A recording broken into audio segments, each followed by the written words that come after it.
Good morning, Nova. Good morning, chat. Good morning, chat. It's just us in chat right now, so Top of the morning. top half of the morning. That's what we say. So we had a UFC in Canada last Saturday night. It was hilarious.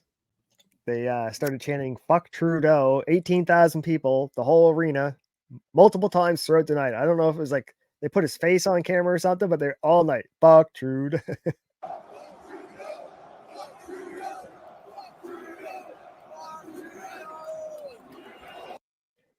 That one? Baby. Why are they so mad at Trudeau? Damn, he let you guys in Canada and you're all mad Because he's at a him. commie. When do you guys vote him out? Whenever he decides to call an election. No, that's how it works. Yeah. Damn. That's not a good rule. No, not at all. Mm. Where you could try to like sign a petition and get people to like everyone in government can be like, we don't have confidence in Trudeau, we got to vote him out. So, but they're all in bed with him too. So, right, because they all shake hands, so they can't do that. So there will never be an election until. Yeah, why would the there's guy gonna in be charge one. want? It's so bad for Trudeau right now. It's like 80% of Canadians hate him. But he's a communist, so he's gonna hold on to power, right? Yeah. It turns out they don't care when 80% of the people hate them. Hate and love, very similar I thought to them. democracy meant the majority ruled the minority. Shouldn't the 80% rule the 20? I mean, I got Canadian math, but that sounds better to me. That's not how it works. I don't know how it works, okay, but I know it's not working like that. Think about think if you had elections like that though, whoever got the least votes or something. Right? But you guys only have two parties, so it doesn't work there. Well, we have more. We just it boils down to two party. Did you two start early? Good morning, Vicky. We did. Good morning. We have a lot to cover today, Vicky. We're gonna talk about some court cases. We're gonna catch ourselves up before the Supreme Court weighs in. So it's a lazy boy lawyer type Monday. I just didn't want to rush or leave anything unsaid, so we started a little early. Right. Hey, we got no time crunch. You never know. You might. I don't. I mean, I could go on forever. I just was hoping, I want to make the video digestible. Good morning, Firsty. Good morning. Okay. So have you heard anything? Is there anything else you want to share in the real world before we hop into this? Not off the top of my head. Really? I thought for sure you're going to have something. I can always bring something up. No, you don't have to. I just am surprised that you don't have something that happened. What's today? It's Monday, so we haven't talked since Tuesday. A lot of shit has happened in the world. Oh yeah, DeSantis dropped out, endorsed Trump. That was fucking. Nuh-uh. When did that happen? What? How do I know more than you about American politics? I was fucking not paying attention. He officially dropped out and endorsed Mr. Trump for president. He wants one of those fucking Minister of Environment jobs or something. Good for him. Okay, so that leaves Haley, and word on the street is they really want Haley. Obviously, a woman, a brown woman. She's easily controllable. I think she's easily controllable. They all are. But I don't think Trump trusts her like at all. Zero. She's an Indian pretending to be white. No way. No, she's a rich Indian. The rich ones are white. Yeah, that's what I was trying to tell somebody earlier. I was like, no. The less sun that touches their skin, the whiter they are. Means they're rich. Good morning, beautifully. Yeah, that's why you can't tell that like right away that she's Indian. But you'd think she'd be like proud about that. Why is she hiding it? No, you're the one that didn't realize it. I don't think she hides it. Other people knew. She just didn't tell you, and you assumed the wrong thing. I was shocked. I wasn't. I can't remember if I was. I might have been. Who was that? There's a guy. I can't remember who he was. He was a black guy, but he found out he did the DNA lineage, and he found out that his great grandfather was a rebel, Republican, racist type dude, fought in the Confederacy. And he just started crying. He's like, I can't believe I have. Yeah. Oh yeah. Oh, poor guy. He was always proud of his black stock, and now he finds out grandpappy was a white rebel. Oh, he was white? No, this dude was black, but he found out his grandfather was white. And Yeah, he was that like, could have been I a can't believe problem. there's white blood in me. I'm so evil. Oh, that does suck. Good morning, Miss Inappropriately said. Miss Good morning. Inappropriately said, could you do me a favor and accept my friend request on Discord, please? I am Oh, getting the cold California Gold shoulder. Digger. I've been trying Left to on send her a red. message for like a month. I'm trying to relay a message to her. And so yeah, could you do that? That would be very appropriate. Oh, did you see Okay, Mr. Wet Brain complained about people look funny doing streams with no shirt on? They shouldn't do it. They look weird. that's a fact. He's right. Finally, a broken clock. Is he going to keep his fucking shirt on from now on? He has that 2 stupid hours trying later. to. He's did he? He always does his shirt off now with locals, trying to show off his tattoo because he's like thinks he's Snake Gross. Plissken. He literally streams from a hot tub. He should watch that stream back in slow motion. He's right though. Nobody wants to see grown men without their shirts on. At least it didn't infect like legal vices. Or drinking simulated cum. That's the worst part. Gross. Okay, the fight That was milk. that. Yeah. There's no reason to drink that ever, Protein. which is in Chicken. something that looks exactly like fight milk. Only if you're gross do you It is think as that. slimy as fight milk. That's why they put the eggs in there so they can feel it going down their throat. Otherwise, why do it? Protein, because they're about to work out. They don't work out those though, are huh? the most buff guys I've ever seen. Cool Frog, Nuh-uh. little black Oh, I guy, forgot. Ricada. Damn. None of them weigh over We're 170 talking pounds. shit, but get us drunk. Watch, we'll be doing some stupid fight milk shit on the internet. No, never. Yeah, right. Look, I bet. I've lived a long time and never did anything that dumb. I don't think I would do it either, but alcohol is ridiculous. You never know. But you could just call with the message, I know, but I need to relay to you someone else's information because they want to interview you. We've talked at least about that. Just do as you're And I'm told. just trying to listen. Could you make it easy for me, please?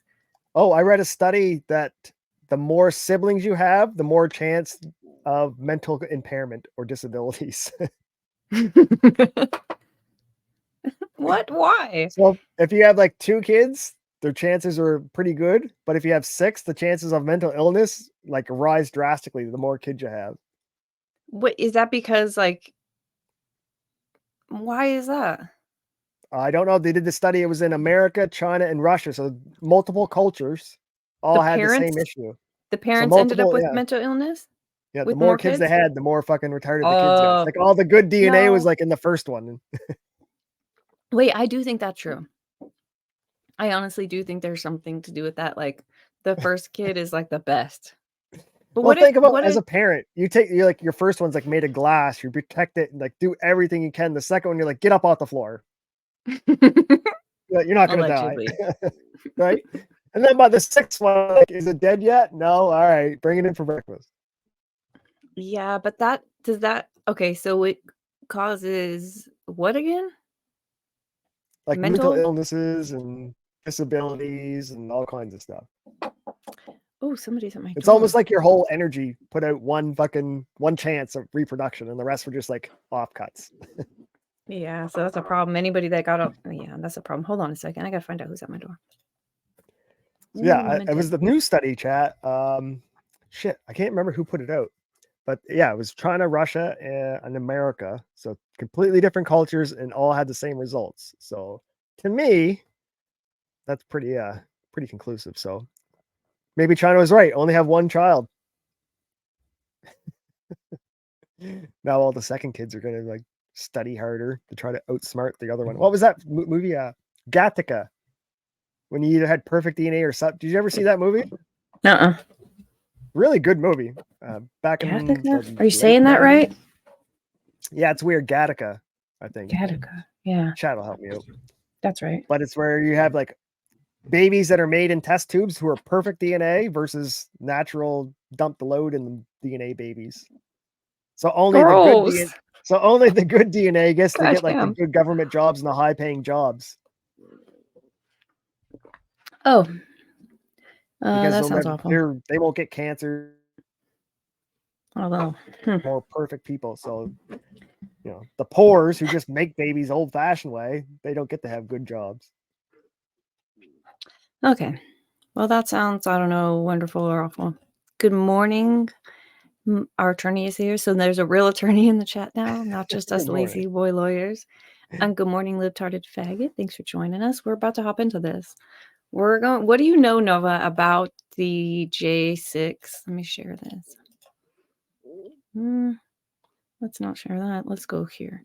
What do you know about the J6 trials? The Kangaroo court? trials. The kangaroo court where they were like arresting grandmas in like Alaska for insurrection when they never even went to the Capitol. That kind of stuff. Just to Really? prove a point. I didn't get into any of that stuff yet. Oh. What about the one? So I know that stuff's been happening. I think I saw an article from 2 years ago. And putting people in solitary confinement for like months on end. While they're awaiting their trials? Yeah. Yeah, that stuff is Because bizarre. they're so violent insurrectionists who are escorted by the police on video. Yeah, I mean, it's weird because I was like, some of that stuff was like they were escorted and shown in these different places. It was like half the crowd was like violent and the other half was just The there. feds were violent, and the other half were just walking through the Capitol being, hey, yeah, we're having our say. Listen to us. We're here in the halls. Listen. And the feds were smashing shit. Yeah, I mean, there are a couple cases, like one of these ones, Miller, I think we'll look at Miller or Lang. There are 2 cases today. These 2 dudes. So they're all, most of these, I can't get a full number. It's like 300 people. If this gets overturned in the Supreme Court or upheld in the Supreme Court, then like 300 cases will be changed. Another article said 100. As I was reading, it's gone all the way up to 1,000 cases will be changed from this. So I don't know what to believe. I don't know how many there were Here's the charged. question. Is the left side of the news, are they giving a low number or a high number? They're giving a low number. Then it's So, probably going to be higher. right. They're trying to cushion Mitigate. the blow. Yeah. And so, but I think one of these guys, and we're going to look at both of them, had like, there were some, even though he didn't go there to be violent, when it started happening, he was like, fuck that. I wasn't going to get hit. I wasn't going to not Right. fight back. And Stay on so the he didn't ground. have a bat when he got there, but he got a bat when he was there. And Right. so there's a mixture of that. There's like definitely there to cause trouble and hope to instigate. There's What about the definitely there FBI planting to pipe bombs protest. What about it? and getting caught on video, basically doing it? What about it? Do you think that's a setup for any of these people? Like, shouldn't that be a grounds that's entrapment? Would it not be? I don't know what that has to do with these people aren't charged with that. Oh, none of them? With the pipe bomb? No. Their worst charge is this one that this one is this one, 18 USC 1512 C2. So this is their worst charge. This charge carries 20-year sentence, and it's a lot of their only felony. This is the one that okay. So these people, a lot of them, we'll just say 150, have gone through the DC Circuit Courts, and all of the judges, when this has come up to dismissed, because they are like, dismiss this charge, it doesn't apply to me. Every judge said, it applies to you, except for one. This guy, I have his picture. I'm going to find it. This dude on the left. I don't know who the dude on the right is, but the dude on the left, this judge, Okay. Nichols, I think is his name. And he said in stuff that we'll read, he agreed. He's like, okay, this statute was erected for whatever reasons. We'll read it because he says it better than I could. But basically, there was an Enron scandal, a fraud scandal, and they were destroying documents. Yeah. And in order to so they created this act. I'll show it to you. This one. to help prosecute the people who were in trouble for that. Right. And what had happened was that part of the act here, it's whoever corruptly alters, destroys, mutilates, or conceals a record, document, or other object. What they were saying, so they needed this second part of the act too. They were saying that everything else in this section applied to someone else doing it, ordering someone else to do it, someone else doing it, having someone else do it. Right. They needed something that was like, The you did it secretary. because I'm you the have to, CEO. I ordered the secretary to destroy the documents. and you could have got in trouble for that. But if you Right. shredded them yourself, you would have been fine. So C2 here, C2, otherwise obstructs, influence, or impede. So if you also did it yourself to these documents or somehow impeding the evidence for these trials, you too could get in trouble. It was supposedly just to close this loophole in these fraud cases. It is this section 18 in the code is tampering with a witness, victim, or informant. That is what this section is. Yes. So under tampering with a witness, victim, or informant, the government chose to chose a charge under this obscure second one here, impeding an official proceeding Yeah. or They attempting to do interrupt so. the capital Right. business. So they're going, and so every other judge was like, "Yeah, that's about right." And this one judge was like, "No, this doesn't apply to him. He's not charged with tampering with documents." He, so I guess we'll get there. The This is Democrats, we would have signed documents that day if they weren't there, though. That'll be their excuse, the lawyer side. But we would have made we documents. will see the government's argument. So we are now at where this is at.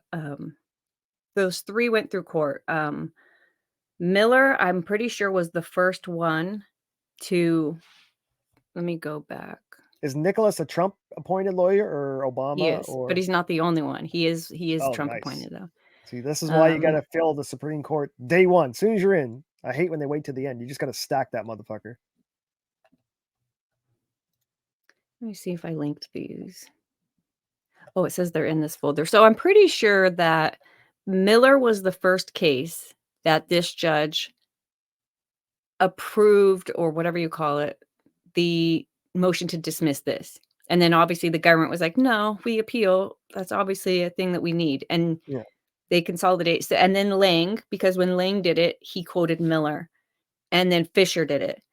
Ah, And Fischer, by the time they got to Fischer's, they consolidated them all into one Supreme Court case so they could be answered here, and it will apply to all of them if they were charged to this. nice. I don't So know how it works though, like, more if you bundles took a of sticks than plea. one stick, right? You put 3 together is a stronger.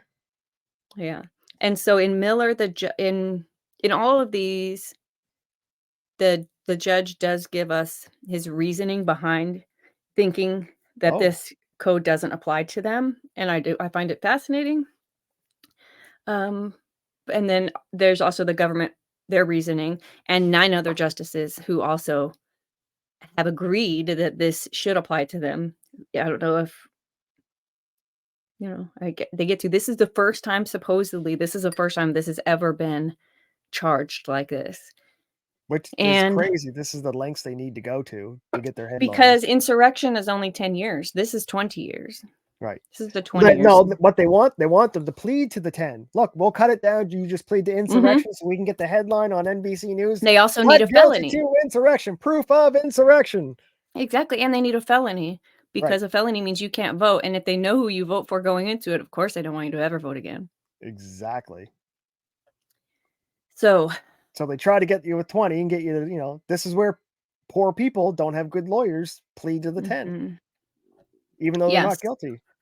So we're gonna look through this. I defined some of these words. This is just them getting their appeal approved.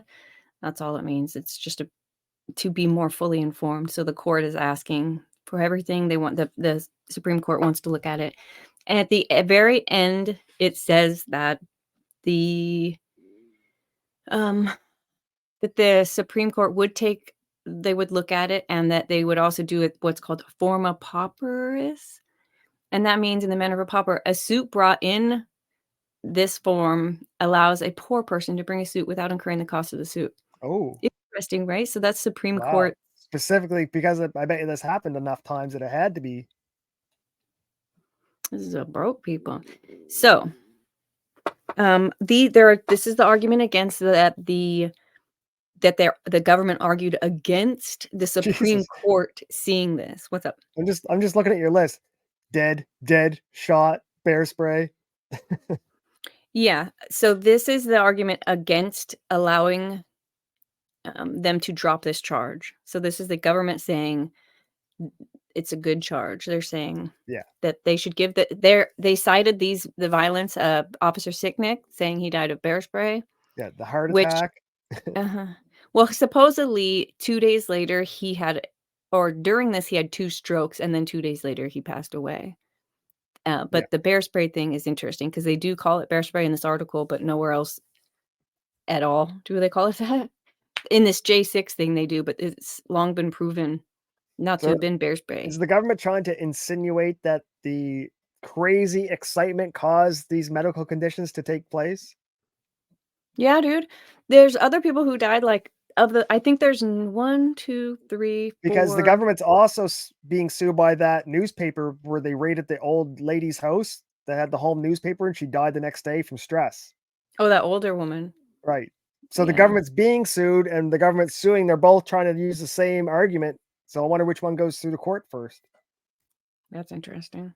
But they're saying, like, there was super violence because all these people died, and these are the people that they cited. 2 officers who suicided, 1 officer who died later, possibly related, and Ashley Babbitt. Oh, they didn't cite her at all, actually.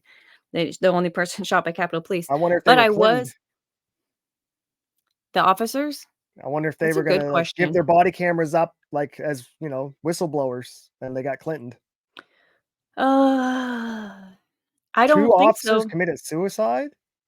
They're getting the most Mhm. overtime. They're making good bank now.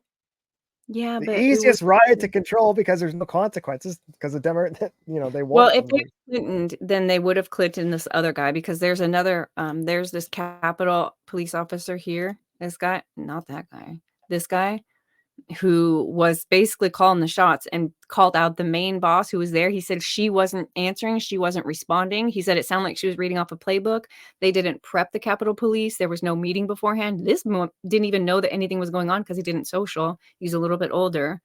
So many things. Like he got suspended without pay, I think, or maybe even with pay. I don't really know, but for 17 months because at one point the crowd put a MAGA hat on him and he was trying to get through and help officers. Oh, yes. And he was like, Part of I the don't know, insurrection now. he See? said All the we have Oath to do is Keepers find out what the Democrats wear helped for hats him. and run around with their hats. Like, it's crazy town now. We live in the most Hmm? wild times ever. No, they put a hat on him because he was helping them. Like there's a story behind it all. He kept it so that he would be more like, I don't know the word, but so that the people would be more lenient or whatever on him because it was a lot that was happening that day. But anyways, this guy didn't get claimed. He's talking. So I don't think that the other 2 were. Maybe though. Is he still talking? Maybe he I just don't know. stayed That was quiet. 9 months ago, Maybe they so knocked on his door and said, "Hey, you should be quiet." And he's, "Yes, sir." I doubt it. These your 2 buddies didn't stay quiet. No, because his 2 buddies were gone by the 15th, and he made this video 9 months ago, so he doesn't Oh, give a book. He said a couple times the grace of God and something about God, so he might not be one of the ones they can okay. scare off like that. Um, what else? Okay, so this is our argument against. We can click in let me show you this. US Capitol rioters charged in Signet case were armed with bear spray, but only used pepper spray. So they're saying, "Okay, so Signet didn't get." Oh, you can't see this. Signet didn't get bear spray. They had it, but they didn't use it. I also searched high and low and I couldn't find weapons. All I could find was shields, helmets, sharpened flagpoles, which I didn't see, but they I did love say how they they were always there. call them sharpened. I know. What? Like, aren't they supposed to be drove into the ground? Isn't that the point of a flagpole? I don't know. Oh, no, I'm not a rocket scientist, but shouldn't all flagpoles be sharpened at the bottom to stick in the ground? Probably. It says the clarification came a week after Chief's medical examiner ruled that Sicknick had suffered strokes and died of natural causes a day after the attack.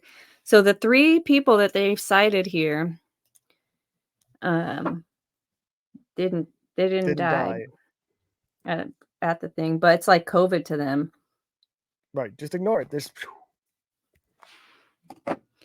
So this guy, I'm just going to click on these and show you. Capitol officer who was on duty during the riots has suicided. I don't know why they're showing us that picture. That maybe that's him.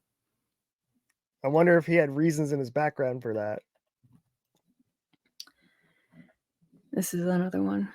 2 officers who helped fight the Capitol mob died by suicide. Many more are hurting. I don't understand this move at all. I don't. Yeah, it doesn't make sense. Because the I cops didn't are like not, actually. none of them are getting in trouble. They apparently did nothing wrong.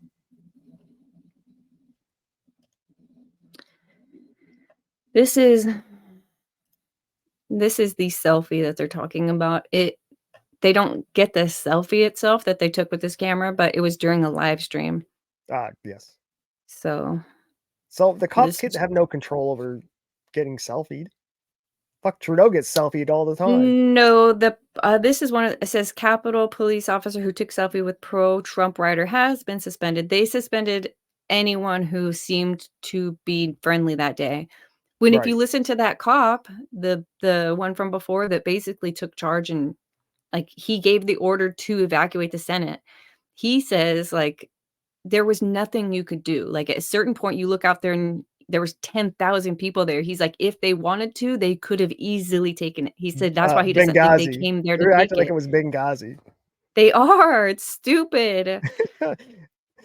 But it's funny because he was like, "I didn't know if we were gonna die," and I can appreciate that because they didn't know if they were gonna die. But, like, I think they looking knew. back n I don't know if they traumatic did the people same think thing away. there, but here when we did it, all the people were like hugging the cops and thanking them and giving them flowers, like being super like overly nice to the cops to make them so they couldn't even say we felt threatened. So they were like all the videos were like, "Oh, thank you, officer. Thank you for protecting us. You swore an oath." Like they were pushing the love bomb on the cops, and the cops are quitting. Hmm, So I don't know that's if some weird. of the I hope some of the Republicans were doing that. Like, come on, you're on our side. We're about the Constitution. Oh, I don't know. Because I It don't think they sucks were because. all assholes.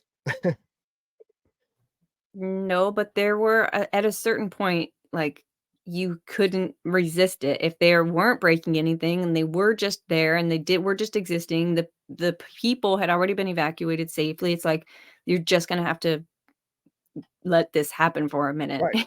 like, they said, "Why weren't you arresting him?" Like, how could we? Right. There was no that wasn't a That's when they thing do that the could have flash happened. mob stealing stuff, right? The security guard's like, "What do you want me to do? Grab one?" Like, what's the point? Mm, yeah, but this guy said, he said he gave the order he asked, he's like, "Should we be evacuating?" And gets nothing. The lady that was supposed to be giving the commands, who's got all the TVs that sees everything and knows where Right. kind of to do, Just like says Benghazi. nothing. He said a couple of minutes go by and he asks again. No, he says, "I'm going." I think he says maybe he asks again and he gets nothing and he says, "I'll take the whatever 5150 or whatever they call it, the reprimand." And Right. he decided to take the Senate out. He said on his way to do that, he runs into somebody that's like, "Oh, they can't go out that way. There's 1,000 people out there." He thought there was a spot for them. He's like, "Oh, shit." He's like, "But why didn't the lady who's in charge, who could see these cameras, who I just radioed in saying, 'I'm taking Senate out the Right. West,' why didn't she stop me?" 2 things. She didn't know how it was gonna go. So either she knew what I was doing and she condoned it, or she didn't know Right. what I was doing. What if it went bad, she didn't wanna know. She didn't wanna She was risk her hoping he career. would do it. She was Panic and hoping do he it. would do it. Yeah, Right. he's like, she didn't know what she was doing, but she's number 2 in charge. She's the one making the call. She's the one that 30 minutes after they closed the Capitol called out, "Close the And Capitol." if I So she's the remember, if you boss. look at that woman's resume history, people are shocked that she went from the bottom to where she got so fast with like no real accolades. Just a yes woman, yes, yes, yes. I fit the profile. Whatever the person above me tells me to say, kind of deal. Yeah, it's pretty sad. I also think everyone in a mask that day was a Fed. Every single one. I don't think any of the No. patriots were hiding their faces. And the Mm, I anti-maskers, after the summer of love, the I think a lot of people anti-maskers are going to wear understood. masks. I can't see that. They're not it's not a COVID mask. It's an identification mask. No, but remember, I don't think any of those people thought they were doing anything wrong. I thought they were all, in my belief, they all were walking on the edge of the line. They wanted to step on that line all fucking day, but they didn't want to cross it. Yeah, but we're not walking into a fucking Neverland, you know? They're going to a place that they know is corrupt with people they know are corrupt who have been fucking with us Right. for years and years and years, who will do nothing. Like, most of the people That's who were why there Canada understand was what the love government has bombing with the hot continuously tubs and the done to bouncy us. castles. We were like, we're going to make them look evil attacking us. And it worked, All kind levels of. of government become politicized, weaponized, eh? They not gonna fire a black cop. No, they'll promote them. Yeah, the ones that well, no, they put him on leave because he wore a red hat. And he called the shots that day when he shouldn't have. He should have just stood down and let bad shit happen. But okay, this is what I was gonna get at. He says, should we just listen to this? Sure. Let's listen to this real quick. I don't know exactly where it's at. Let me hear where we're at. And got hurt off the wall. Somebody fell down. Somebody needed CPR. This person over here needed CPR. It was just getting worse. They were hurting themselves. And were any commands given at that point that you remember? From Thomas Lloyd, who was the inspector, he gave some. And it was a lot of it was Waldo given. He was Unit 6 at the time, and he was just basically telling what he was seeing. Officers, I'm sorry, I apologize. No, you don't. You meant officers. At officers, and he kept saying that they're not being compliant. He just kept going over with that. But not a lot of orders were given. And I would say Waldo. Now and he's sweating. Look, he slipped up. He started sweating coming down that brim. Thomas Lloyd was the inspector of the Capitol, and Eric Waldo was the deputy chief. And I believe he was in charge of CDU. They were actually down on the West Front, on the lower West areas. You know, on the he got to touch himself. Nervous, self-soothing. It's hard for people to talk about themselves, but I'm an expert at what I do. And I was going to answer. Shaking his head. I knew what needed to be done. I just knew that certain things I was not in a position to do, and I was hoping that it came from up top. But since it didn't, we had to try to figure out other ways. I knew that since those officers were fighting, I didn't know how to get them in, so I was trying to figure out a way to get them in. I tried to contact for a CERT unit, and CERT is our it's like our equivalent to our SWAT team, to another police law. So it should be easily equivalent to that, reachable. To get them to help me figure out a way to get the officers that should be like 911 inside. So typically we have what's called a incident command system, and I'm an expert at that. I've taken multiple examinations. For the record, I do have this on 1.25 speed. Really? So he might be speaking a little fast because of that. I thought he was dragging it out, kinda. You did? Yeah, No, he seems fast. I thought he was talking like, let me get my thoughts together before I speak, dragging it out. He's saying a lot of big shit, and he's gonna be held to anything he says. So I could understand if they can put everything on this one person's shoulder and just send him out, then yeah. Had it gone wrong, they would have, but it went right, so the bitch took the credit. Yeah. I'm only saying the bitch because there just happened to be a bitch in that position, which is kind of funny that she froze. All said and done, he puts the blame almost squarely on her on the minority. Okay, let's go. To get promoted, and we have to show a command of what to do in those emergency situations. So for that particular event, it was no way we could actually activate the incident command system, because when you're the incident commander of a scene, you have to say that you're incident commander. Then you have to establish I'm sure he's right. Was it to make sure that was there. So then you can keep going back and forth and identify. How bad does this make America look for security to like the third world? Now all these like Pakistanis and stuff are like, hey, all we have to do is swarm them with numbers. We got numbers. On the COVID, we're coming across the southern border right now. So this is the part where he calls home and tells his wife, like, I don't know what the fuck is going to happen. And then he gets down to business. So I can get him in. Unit 400 says approved. So I take the late Senate Sergeant of Arms over to the east side of the lobby and put him in after I got an officer to open the door. Now, the thing about the lockdown is when we do a lockdown, we do not open those doors until the threat is mitigated. So that's why I call for the permission to have that door open to get him in. The Sergeant of Arms couldn't have gotten in by himself, your whole policy. because he could have walked to the door and officers wouldn't have let him in. So they had to hear the radio transmissions between myself and Lloyd Dispatch to finally, open those doors. So that got done. So he was in now. They locked it up. They locked the doors behind me. I walked back towards the center of the building. And I can't remember, like I said, I will have to see the tapes. When I see the tapes of me, You can't remember. I can actually track myself and I can say what I was doing when I did this or that. Oh, But that it was a makes point sense. where At least he's I was like, honest. I don't know what to do. I didn't know. So I go over the radio and I say something to the effect that we have hundreds of people in the building.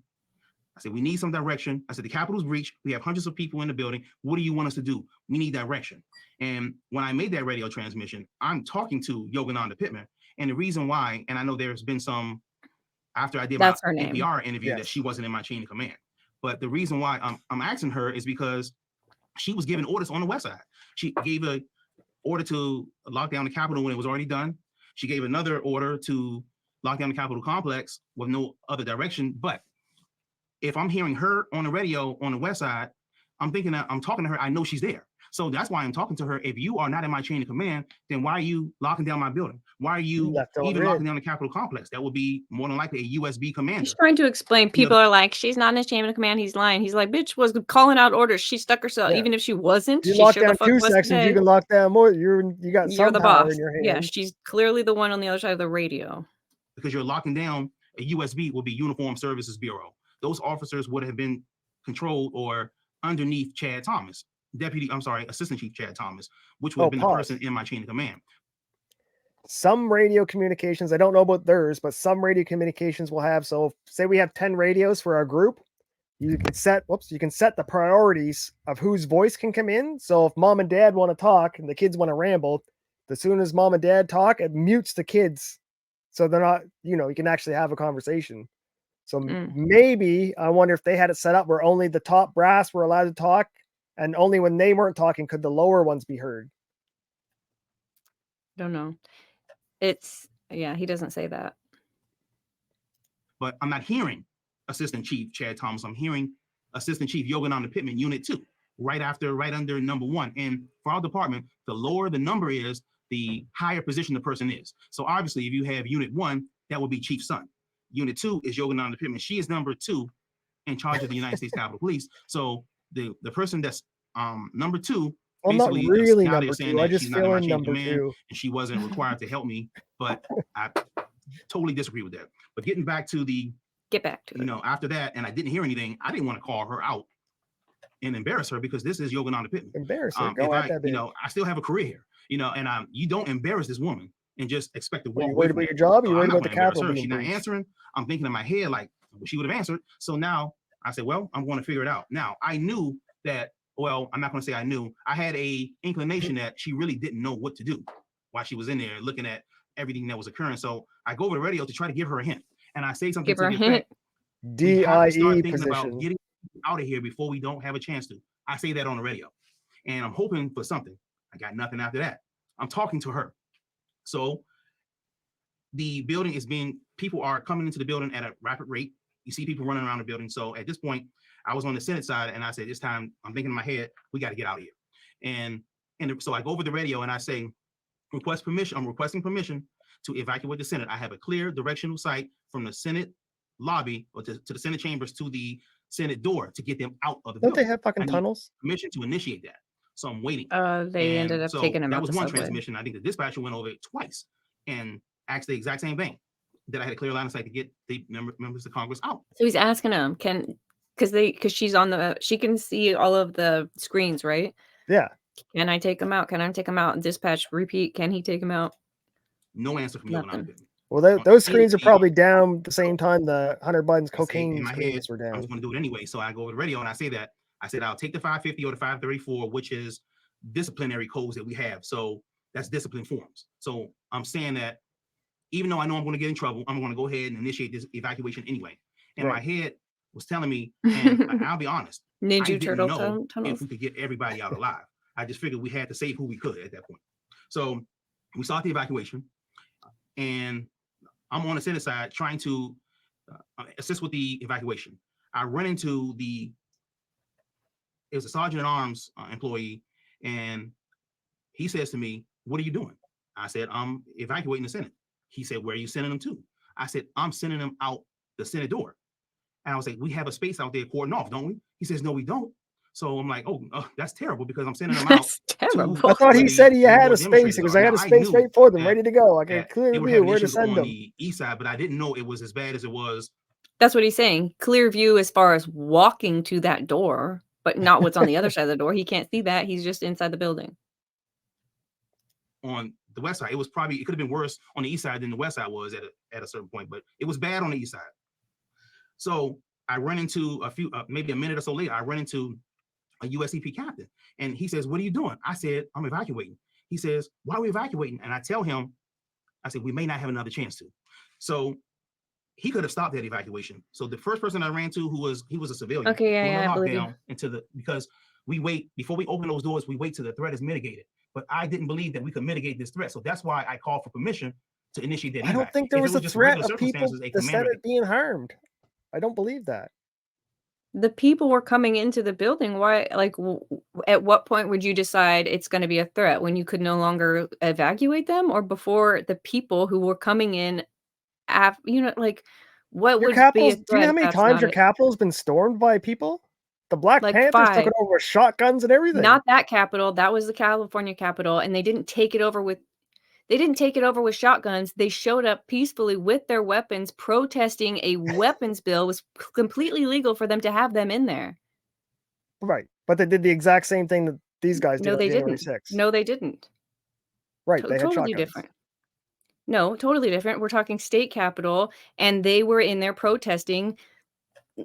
But like, people were allowed to be in the building when the Black Panthers did it. The only thing they closed on J6 was the actual Capitol building. So Yeah. anybody who came in that day were getting charged with that because they weren't supposed to be in there. So Gotcha. that makes it a little different, I think.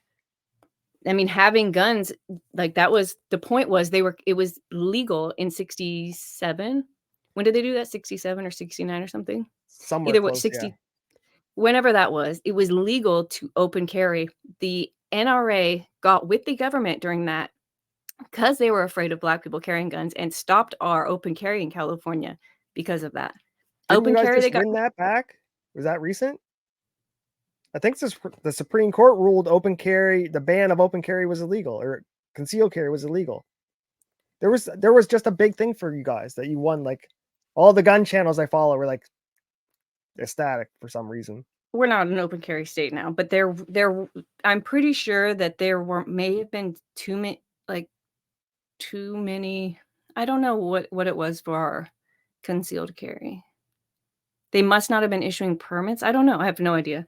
Maybe that's Exactly that. Either way, they were legal guns being carried. The fact that they had guns were like, people They were just trying like, to make their point. Yeah, I know exactly. I used to be, that was my wheelhouse back in the day when I was a teenager. Remember, I was in the hood, like Rakeda was. Well, either way, those are not at all the same. Because so my question comes back to, if people are coming into a building that is closed, like, this is now a breach, whether there's Did those being people know it? polite or not. The first people did know it, obviously. The people coming in after them were not aware, and I think that's why there weren't 10,000 charges. Oh because yeah, you the couldn't ones I tell agree, the that it was first like closed. 10 that were at the glass that went in, that first like little sliver of the crowd knew, but the rest of them I think were just like, oh, they're letting us in, kind of, because they were just wandering through. Like, The it wasn't police even like were a rush also like a asking Black them not to Friday come. sale. There were alarms going off saying that they shouldn't be in there. Like, there were a lot of things that might make your spidey senses think like they don't fucking want us in here. I mean, they're definitely not there for violence. This was not an insurrection, but That's what I mean. They're not. I'm It not was a going to be non-violent dishonest act. enough to be like, they didn't even know they weren't allowed to be in there.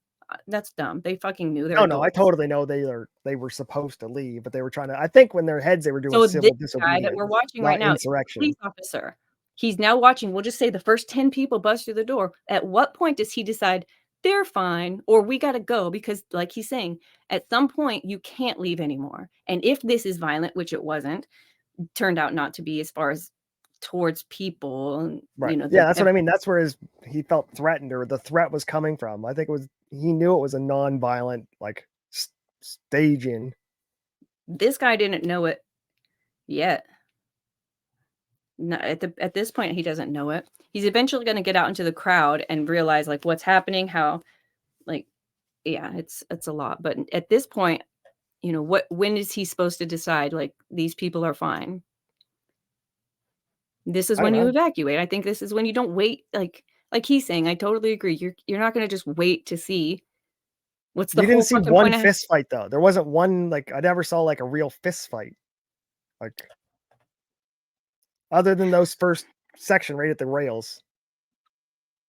I saw some fist fights. I saw a lot of stuff in the videos of like some of the LA Times reporter. This one Asian guy was wandering around with he says he was in his full riot gear. And I'm like, yeah, when they say that people showed up ready for war, it was a lot of them were damn reporters. Yeah, This one in guy, they said he defensive had gear.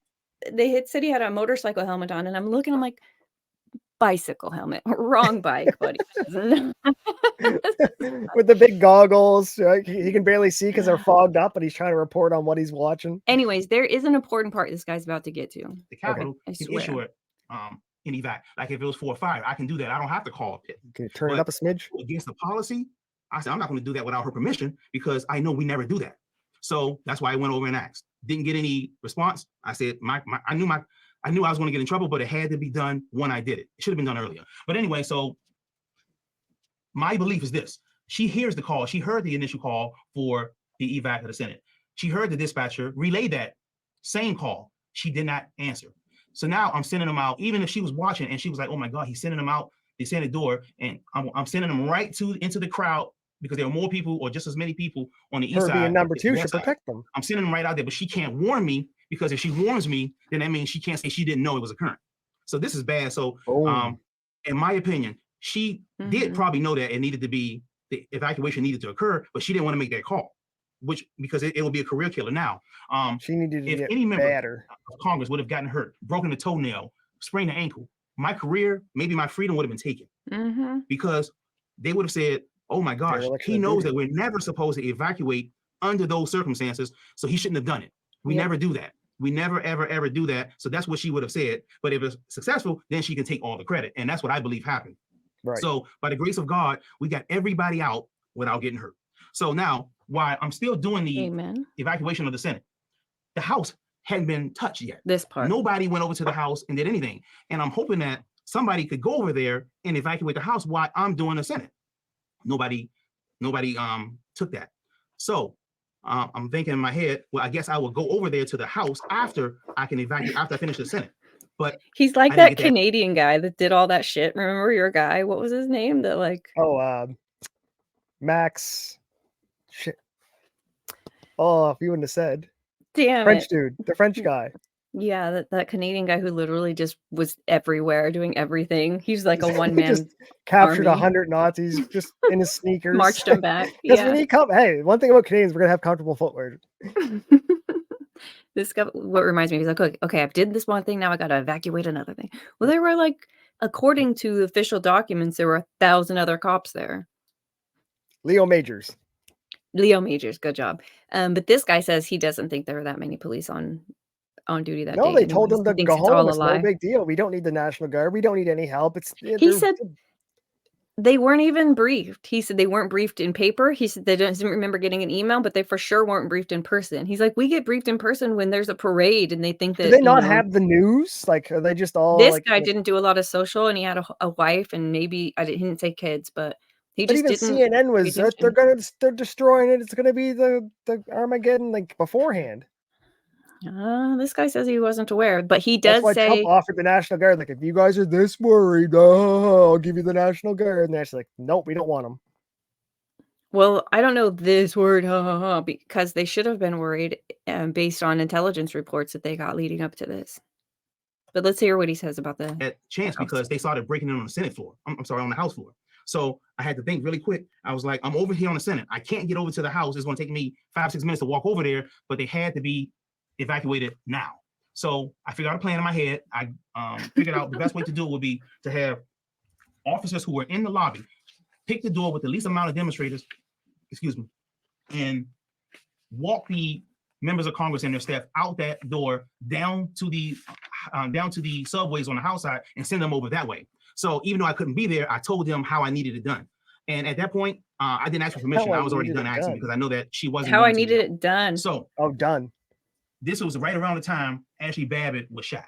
He does say that when it very first started, he's like, I needed these guys with their long guns to come inside. They couldn't fight with the long guns. That was going to be a problem if they were out there, because if they got Close them, then they could be combat. used Close against quarters us. Yeah. combat. So he basically shut all that. That's what he's been trying. He's looking at it going, we can't win. How do we not die?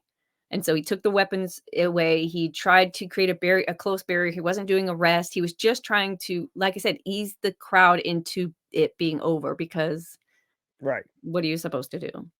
This is the important part, though. So now it was approximately maybe 2:28 when I evacuated the Senate. It was about 2:36 when I started the House. So that's about 7-8 minutes we're talking about. Now, I don't know if you remember when Yogananda Pittman gave her first testimony, or one of her first testimonies. She was speaking to a congresswoman, and in that discussion, she said, Yogananda Pittman said that she was on the phone with both sergeant at arms, respectively, and they were discussing the evacuation. So the congresswoman asked specifically, if you were talking to both sergeant at arms at the same time, why did the House get evacuated later? She never answered that question. And the reason was because she was not initiating any evacuation, because I did it. So now, Damn, that's if like that she one. would have, at least, because she's watching all of this take place on camera, because she has cameras all over the command center. And from what I heard, she never left the command center. So she's in there and she's watching, and she would not help. If she would have evacuated or called for the evacuation of the House when I did the Senate, Ashley Babbitt would have met an empty chamber when she walked in there, and she would have never been shot. You hear that? Yeah. It's so important. So, Had they evacuated the back to- House when they evacuated the Senate, Ashley Babbitt would not have been shot, because the only reason he supposedly pulls this trigger, not this guy, he's not the killer. The only reason the other police pulls the trigger is because the House was still in the chamber. Yes. And that makes sense, because I've always wondered, like, not in a morbid way, or I wish it was, but why didn't they shoot anyone else? Well, everyone else fucking came in. Why'd they stop at her? Because if those are the rules, those are the rules. Next guy gets it too. But they stop at her because by the time the Ashley situation happens, and I'm not sure if you've seen the videos of it, but what she gets shot. Everyone kind of stands around for a minute. I don't know what the fuck they're doing. Eventually they open up like a corridor and like get her out of there. By the time that's all done, obviously the House is gone. There's now someone's been shot, and the House people are gone. And when it's breached the second time, or after they get Ashley out of there, there's not even any cops there to stop them. They've all left together. So that's really sad to think, if you're Ashley's family, Yeah. had there been any amount of management, I don't know if that's the right word, Or that their daughter would do anything worthy of getting shot for. Like, she might be worthy of being arrested, and some people want that arrest on their record, like, oh, I got arrested, Bob. Like, no, I don't think anyone thought they were doing anything worthy of being shot. I mean, I don't see if that, you mean they didn't know the consequences of what was happening? Like that gun pointed at them and the armed police and all of that, they didn't assume that that was what that meant? I don't think she's an idiot. I think she's like, maybe she thought. I don't think they thought that's that the consequence for would go coming that into that far. building. Well, if that's the fuck around and find out moment, that's too bad for her. It is. It is, but it doesn't. Yeah, sad. It is sad, but it is very sad. I've always, felt really bad for that situation, and I just heard this part where it's like it didn't necessarily have to happen. It's all and bad. The person who shot her got all scot-free, didn't they? Like, justified homicide. As far as I know, yeah. I don't know how that went, but that is what I heard. Mob mentality has them all worked up. The guy that shot Ashley hated white people via social media posts. Ooh. Yeah, first one through the door, as long as it's the right color. Yeah, I think that guy would have shot anybody. Racist aspect of it yet myself, though. And this guy, this police officer that we were just watching, he'll get asked if he heard any like racist shit that day, and he says no. But No, I never it, heard any of it up to like before today either. yeah, me either. They wanted to imply it. Look at the Confederate flag. Right. This is white extreme or whatever it is. I forget the word. Supremacy. There's a word for it though. Okay, that's basically it for that dude. He says a lot. Actually, I'll link that in the. I wonder if they record their radio calls, like, They do. so there'd be transcripts of him saying, hey, talk to me, and they're just not answering. There Do were. they do radio transcripts? Yeah. He said that it's on the transcript, so I was assuming that they were all recorded. Oh, so then she's in Everything. worse trouble then. Yeah. But that'll probably be something they have to FOIA. I don't know. This guy says he was never, this is 9 months ago, so it could have changed. But in this interview, he says he was never interviewed for the J6 committee or anything. Like the man who was calling the shots on the ground in the Capitol building made the decision to evacuate, didn't get asked any questions about that day. Like, how is that not a blatant cover-up? Like, how does that even pass the smell test at all for either side? Like, even if it's your camp doing it, you'd be like, come on, this is fucking looks really bad on us, right? They don't care. It's weird. Both sides do it, but it's still fucking bizarre to me. This is like the Little League. They try, like, Cuba will try and sneak in a couple like 16-year-olds in Little League, give them fake passport, fake birthdays. But this is like sneaking in like a 35-year-old man with a beard as a 12-year-old for Little League, and like no one's stopping it. Yeah. Okay. I kind of have to use the bathroom, and so does my dog. I heard him out there barking a little bit, so it's just going to get worse. So before I jump into, I don't know where to start. I guess we'll start with the Fischer docs. Yes. Actually, this is where we'll start. We kind of did this backwards. We're going to talk about the Capitol police officers who were suspended. We will hear the story about the cop we just saw. He's linked in here. Oh. Make America Great Again hat can be seen wearing it. That's the guy they're talking about. LTKJ. I messed that up. But anyways, we'll get to see the video that they're talking about when he leads these people through the crowd. Actually, I'm going to click this. Let's just watch this. I thought. Here it is. He gained a little weight, or he lost a little weight. Yeah, I was gonna say. Yeah, when he looked out the window, he's like, "Oh, what am I gonna do?" He probably saw this tape. In the video, we didn't see it. He may have a stab-proof vest on. I don't know, but in the video that we saw, we didn't watch the whole thing. He says he goes out to this crowd. He sees people on the scaffolding, his guys, and he needs to get to them. So him and like two other dudes are like, "Let's go." And so they go. He's like, "But that's all we said. Like, let's go. There wasn't a plan." So we go up there, turn around, we come back down, and we look around, and we don't have the dudes. So we have to do it again. He's like, "For this time, we're like, let's go." But we created orders. It was like, "Let's go, grab your guy, hold on to him, and get down." He's like, "But this time when they turned around to go back through the crowd, it wasn't happening."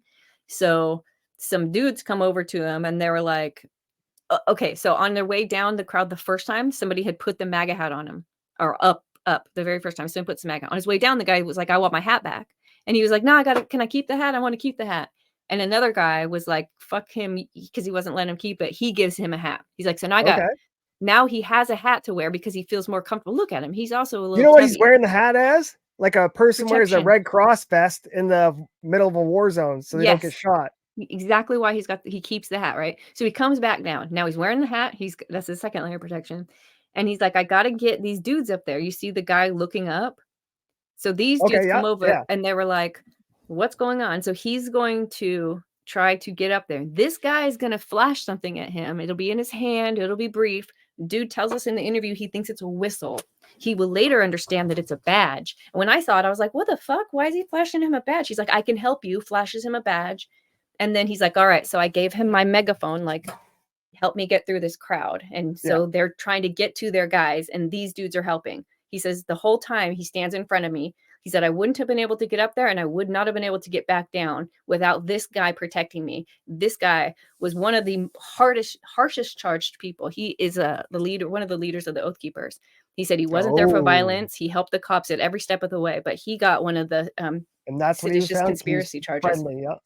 Friendly, helpful, fuck him. He went against what they wanted to happen.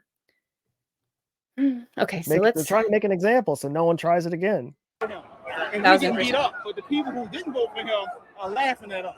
That's why I'm just saying, how can we help to take control of what we're dealing with? Well, if you can help me right now, if you guys can help me save some of the guys, I know you don't know everybody here, obviously. No. Yeah, but if you guys can help me extract these people, I'd appreciate it. They're not going to leave. You want them to leave? No, they can stay there. I just need to get the other officers out. Oh, you need to get the cops out. They're scared. Oh yeah, we'll get the cops out of here. No problem. Okay, let's go. Let's go. Yeah. Okay, if you guys just announce it. I can help. Okay, you can even use my megaphone and You I'll gotta follow get, you. who do you got to get out? It's about 10 officers up there. All right, They need to go to the Wait side, a man. minute, They wait a can minute, get out and go down the Yeah, stairs. so these Just like insurrectionists we were did. so The violent stairs on and the they were side so and go threatened that the cop asked them for help. And they said, "Sure, officer, not a problem. Anything you need, old buds. We're just here to have a good time." Nope, they're so violent, sitting there, scrolling.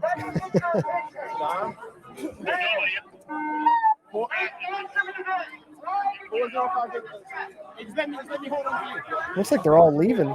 We got you. They all walked inside, walked around, got their scene, got their pictures, and they're walking out. Hang on. I'm with you, brother. Okay. I don't remember. Did they call like major numbers to get these people out of here? Or did they all just kind of peter off when it got dark?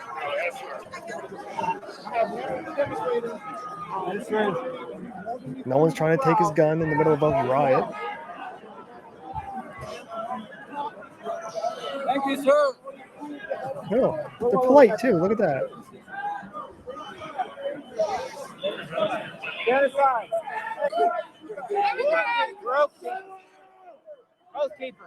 He's holding his hand like a girl going through the dance, going to the bathroom.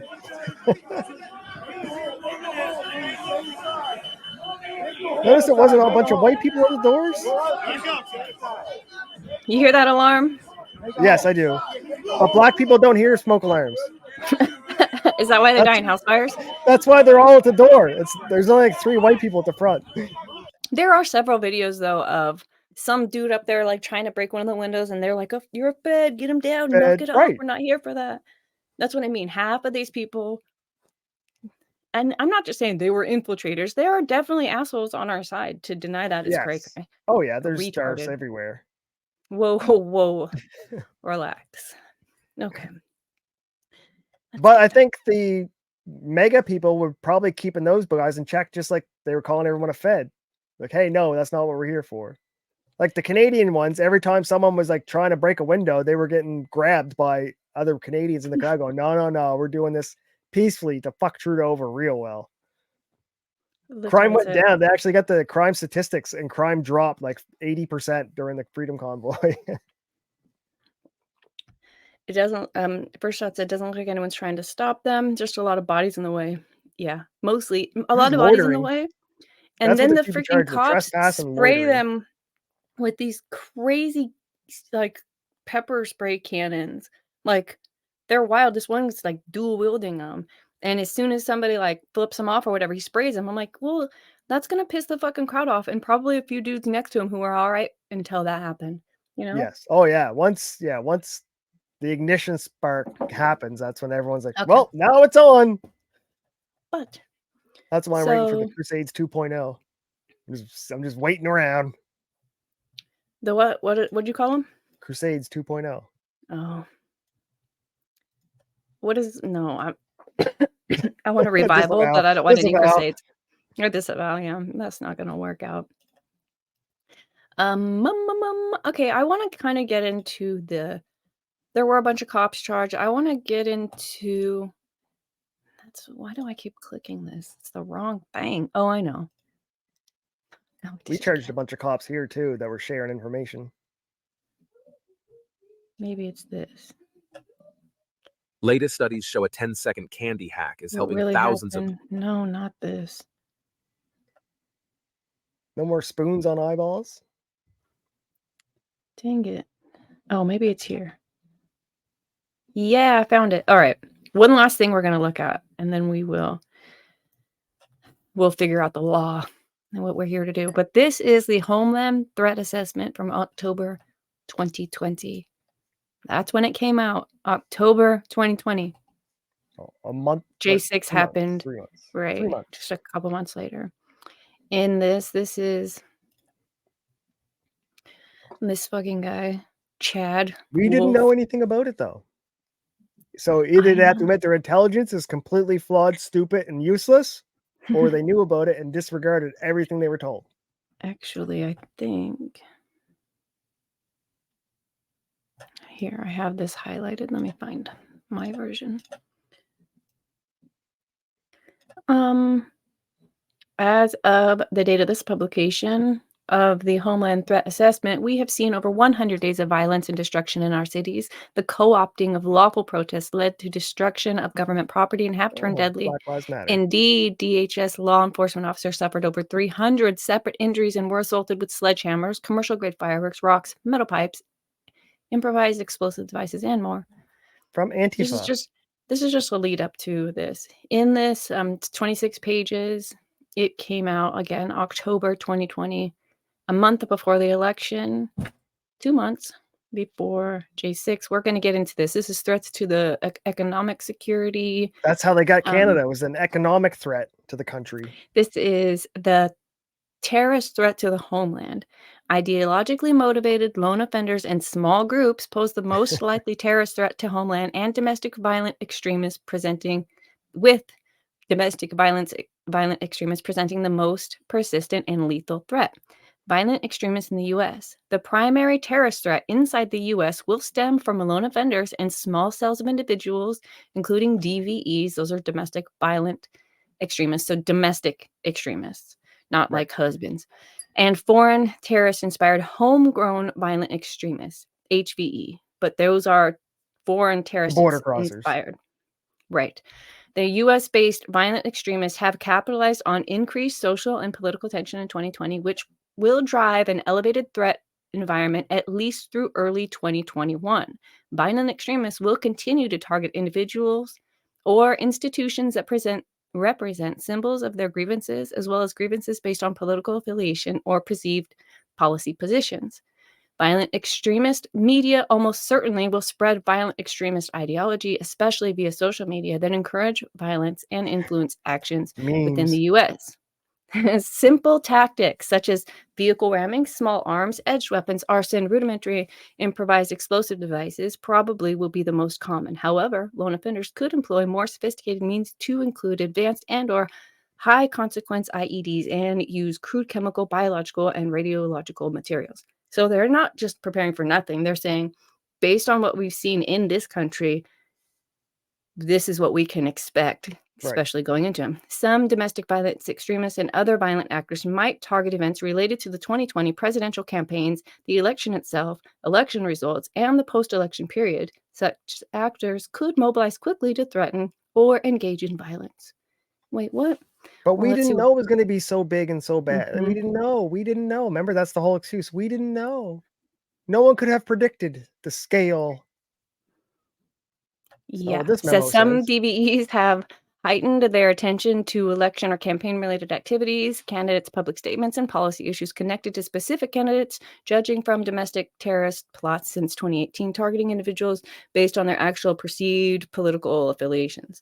Open air, publicly accessible parts of physical election infrastructure, such as campaign-associated mass gatherings, polling places, and voter registration events, would be the most likely flashpoints for political violence.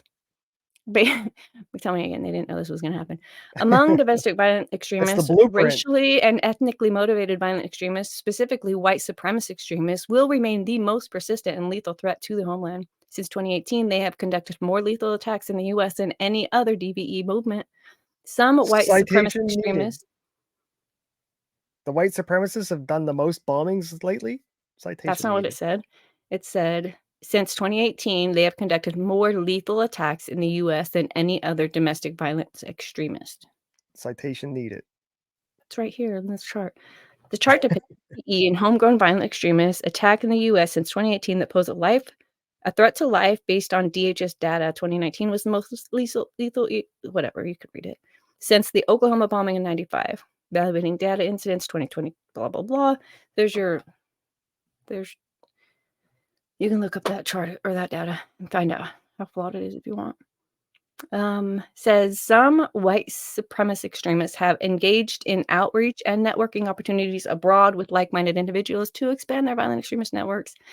Such outreach might lead to greater risk of mobilization to violence, including traveling to conflict zones. Other racially and ethnically motivated violent extremists could seek to exploit concerns about social justice issues to incite violence and exploit otherwise peaceful protest movements, which is exactly what happened.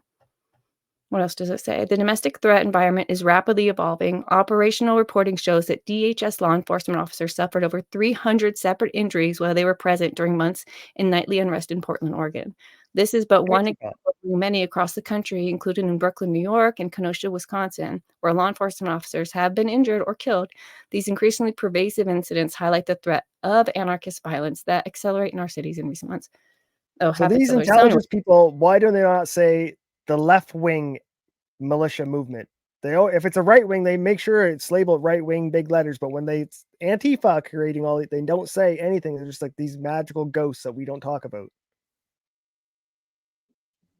Why would an intelligence community not say the left wing has their violence, the right wing has their violence, when they're identified? They are. Both. They're called domestic violent extremists. No, they're labeling the right wing. That's left under that. and right. No, they're putting the right wing under that label. All the injuries were from the left wing. Where does it say that they're putting the right only, where it says current events have domestic violent extremists perceiving as infringing on other worldwide events, blah, blah, blah. The domestic threat environment is rapidly evolving. Where does it say this is the right or the left? White supremacy. Domestic, that up these are different bullet points. That's what they're blanketing everything under white supremacy. They're not, though. You are. They're saying there's domestic violence extremists here. There are white supremacist extremists here. Where's Antifa? Let's do a search. They're omitting it on purpose. Antifa. No Antifa. No Antifa. Omitted purposefully because that's the KKK of the Democratic wing. There's no Oath Keepers.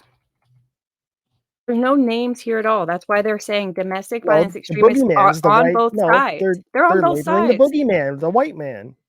How come they didn't name Oath Keepers? Because they don't care. They just want the white man is the evil. Remember, it's everyone against the white man. You're being retarded. Why else wouldn't Antifa be in there? Because they didn't name any names. Because, like I just was trying to explain to you, the same reason they didn't include Oath Keepers. Domestic violence extremists are both sides. The only one they named had white in front of it. Among the DVEs, among both sides, racially and ethnically motivated, specifically white supremacist extremists will remain the most persistent threat. There's 1, 2, 3 bullet points, a different paragraph, 1, 2, 3, 4, 5, 6 bullet points into that. We're talking about something else. I don't want to change. I'm not trying to change your opinion. I just want you to know that you're just looping these in together when the domestic violent extremists are both sides. Okay. They didn't name any of them, so it doesn't help. Like, they didn't name. They didn't name Oath Keepers because who cares about the white guy? But then they didn't name Antifa because you got to make it make sense. Either way, they did know this was happening because this was their threat assessment, specifically open air gatherings where political contention is happening. I think the January 6th elector certification was a big thing that they knew was going to be a problem. And the Capitol Police weren't even briefed that there could be an issue. But if it was such a big problem, how come they didn't know? They had the news, they had CNN like everyone else did, MSNBC. What's the question?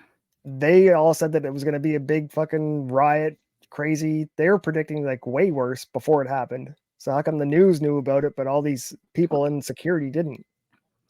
Because they wanted it to happen. I'm saying that one cop there didn't. He said he wasn't aware of the severity of it, but he said there were younger people that did know. He's like, they were like, man, you see this stuff going on? And he was like, nah, I didn't. So hold on, I'm gonna it's getting dark. I'm gonna open some light. Okay. Keep going. I'm going to find back to the PDF. Let's finally do this. The petition. Oh, too much. This is the petition. Let's find the reply. This is from let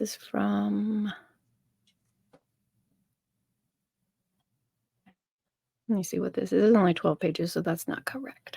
One second. Let me fumble around There for a we go. minute. Now I Argument can see against, then. argument for. Welcome back. I'm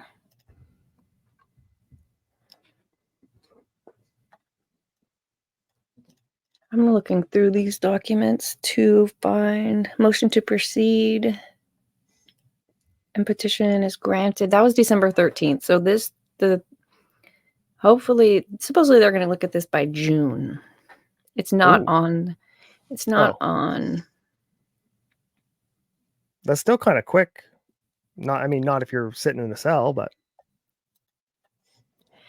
Yeah, and this one guy, he's like, I want to not go to jail. Just let me sit here in the prison. He's like, let me sit in jail and don't send me to prison. And he's like, first of all, it's more money to go to prison. It's all this other shit. It's worse here, but or let me out. They're like, we're not letting you out. yeah, I think jail Damn. sucks compared to prison. Let's find government's reply in Lang. Is this it? Let this load. Okay, yeah. So this is the judge's opinion on it. We'll read this. This is Mr. Miller. This is the Nichols. first one. This is filed March 7th, 2022. It's almost 2 years. This is the first defendant that the judge allowed to dismiss this charge, followed by Lang and Let's what's hope the he new wrote dude's name? it Fischer. well. He did, and there are a couple of these actually, and the government's reply. To me, it's like he knew. I don't know what it's like, but I do feel like it's written well, and he doesn't agree with the defendant on a couple of his assertions, but Right. the one that it matters on, that 1512 C2, is a big deal. Okay, so this is going to take a minute. It's 29 pages. I highlighted what's good. And there, we'll get to it. It says, U.S. v. Garrett Miller. On January 6, 2021, a joint session of Congress convened in the U.S. Capitol to certify the vote count of the Electoral College. Thousands of people gathered outside. By approximately 2 p.m., rioters had broken through the protective lines of the Capitol Police, assaulting officers and breaking windows. The rioters soon stormed through the halls of Congress, forcing members of the House of Representatives and Senate and the Vice President to flee. The government alleges that defendant Garrett Miller was an active participant in these events. On May 12, 2021, a grand jury returned an indictment that charged Miller with 12 different criminal offenses, several of which are felonies. Miller has filed several pretrial motions. He moved to revoke the detention order. The court denied the request. He moved for discovery and for an evidentiary hearing, and the court denied those motions as well. Still pending is Miller's motion to dismiss count 3 of the superseding indictment, in which Miller seeks to dismiss one of the 12 counts in the new indictment. For the reasons discussed below, the court agrees with Miller that his conduct does not fit within the scope of the statute he is charged with violating, 18 U.S.C. section 1512 C2, which is a big deal. This is a 20-year. This carries a 20-year. This is the crazy one. Yeah, it's huge. So when they're like, everything else is 3 years, when they throw this 20-year on, now suddenly they can ask for 10 to 15 years because they're being lenient on you. Lenient, right. Okay, background. January 6, 2021. At approximately 1 p.m. on January 6th. Did I already read this? No. They convened at U.S. Capitol. Its purpose was to certify the vote count of the Electoral College as required by the 12th Amendment.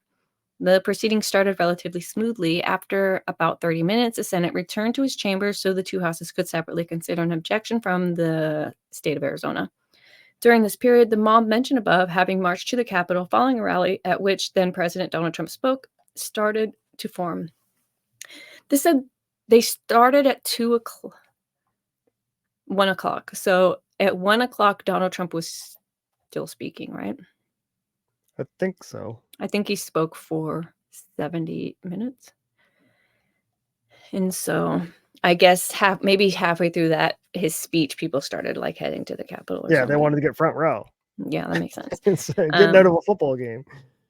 Having marched to the Capitol, started to form outside. The Capitol is a secure building, guarded at all times by U.S. Capitol Police. But on January 6, 2021, the Capitol Police had taken extra precautions, erecting temporary and permanent barriers around the building's perimeter. The Capitol Police also closed the entire exterior plaza of the building to the public. Now that's interesting. So maybe, because it sounds like they did know something was going to go down. If they erected things, feel like the officers should have known it was about to go down. Yeah. What are all these new walls you guys put up? And permanent, and the permanent fortifications. That's like Right. concreted in posts and anti-ram stuff. And Those extra precautions were not enough. The mob soon turned violent. The government alleges that Miller was part of this violent mob, pushing past officers to gain entrance to the building.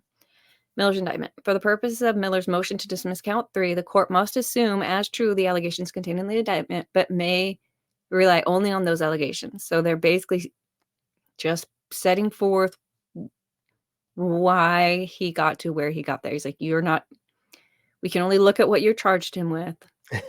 And what you've charged him with here is count 3. On or about J6, 2021, within the District of Columbia and elsewhere, Garrett Miller attempted to and did corruptly obstruct, influence, and impede an official proceeding. That is, a proceeding before Congress, specifically the Electoral College vote, set out in the 12th Amendment of the Constitution of the United States. The indictment further specifies that it is an alleged violation of 18 U.S.C. Section 1512C2 and 18 U.S.C. Section 2. We will read here in a second that there is no 18 U.S. Section 2 violation without the first one.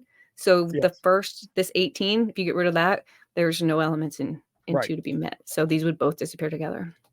It says what the indictment provides no other facts in support of the count. So he's just laying out what he's looking at, basically. So he's showing his work here. Right. Motion to dismiss. Miller moves to dismiss only count 3. The statute he is charged with violating provides whomever corruptly alters, destroys, mutilates, or conceals a record, document, or other object, or attempts to do so with intent to impair the object's integrity or availability for the use in an official proceeding, or otherwise obstructs, influences, or impedes any official proceeding or attempts to do so, shall be fined under this title or imprisoned not more than 20 years, or both. That's 1512. Miller presents various objections to count 3, either in his own briefs or by adopting arguments made by other J6 defendants. First, Miller claims that Congress certification of the 2020 presidential election was not an official proceeding. Second, Miller argues that 1512 must be read as a catch-all to the narrowly focused subsection preceding it, not as an untethered, wholly unrelated crime. Do you understand what he's saying there? Yeah, you can't get the second one without the first one, and you can't get the first one without the second one. Right. So they're saying the first section has nothing to, or the second has nothing to do with the first. No, like the second one doesn't exist without the first. It says, finally, Miller argues that the mens rea requirement of 1512C2, that the criminal act be committed corruptly, lacks a limiting principle and is thus unconstitutionally vague as applied to him. Here's that footnote. It says, count 3 also charges violation of 18 USC Section 2. That section states that anyone who commits an offense against the U.S. or aids, abets, counsels, commands, induces, or procures its commission is punishable as a principle. 18 2A, in the context of count 3, a violation of Section 2 is thus dependent on some violation in 1512C2. The only offense against the U.S. charged in count 3. So without this offense, they don't get the second one. Right. Again, that's just them saying it. And where does that make sense? As the scope of Section 1512C2, the government argues that the statute comprehensively prohibits conduct that intentionally and wrongfully obstructs official proceedings and does not require any connection to evidence or documents. That's what the government is arguing. Poorly. Possibly. Legal standard. The court must, now they're going to, so like when we did defamation, there were elements that had to meet, like these things mattered when we did the, Milestones or something. Yeah. we had to do something in Minnesota where they did some kind of, they wanted to see if their state's laws applied. And so they did these tests to see. So he's Oh. going to do those tests right now. He's going to tell us what the government, I know exactly like what their you're steps thinking. to getting shit done is. And yeah, I don't know the words. We are lazy boy lawyers, which You means can we're go not back and really check the lawyers. library. It'll be there. Mhm. It'll It's be in the here in the library. pinned comment. Right. For sure. So that's what we're reading here. We're on page 8, so we're getting through this pretty quickly because I didn't highlight any of the dumb shit or things that I feel like we already knew. Let me check the And I'm not comments. interrupting. Mr. Lewis, glad to have found your channel. Hello, Mr. Lewis. Hey, welcome to the Charlemagne, show. happy Monday, Div, Nova, and Chad. Good to see ya. The media has already made MAGA and white supremacist anonymous correct. We just got to shave one side of our hair, dye the rest 2 different colors, gain some weight, get some autistic tattoos, piercings, wear a rainbow hat. Yeah, we're totally in. Yeah. We'll infiltrate. I identify as all that, but I'm queer, so I look like a regular person. Also, beat that. Okay.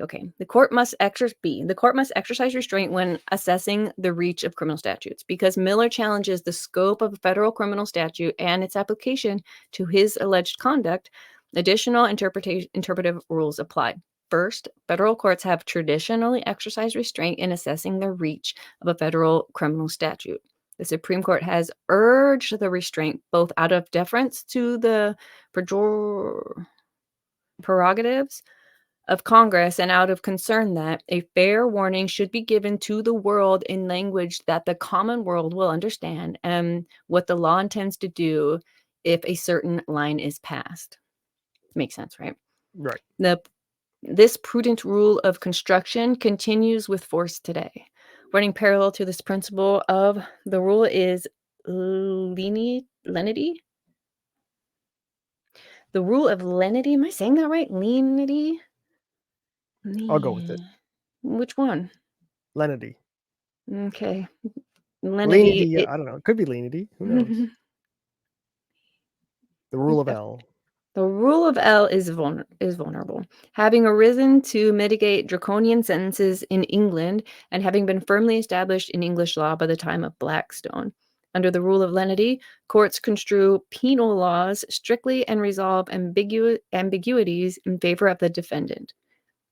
So, under that rule, the rule of L's, the courts construe penal laws strictly and resolve ambiguities in favor of the defendant, so long as doing so would not conflict with the implied or express intent of Congress.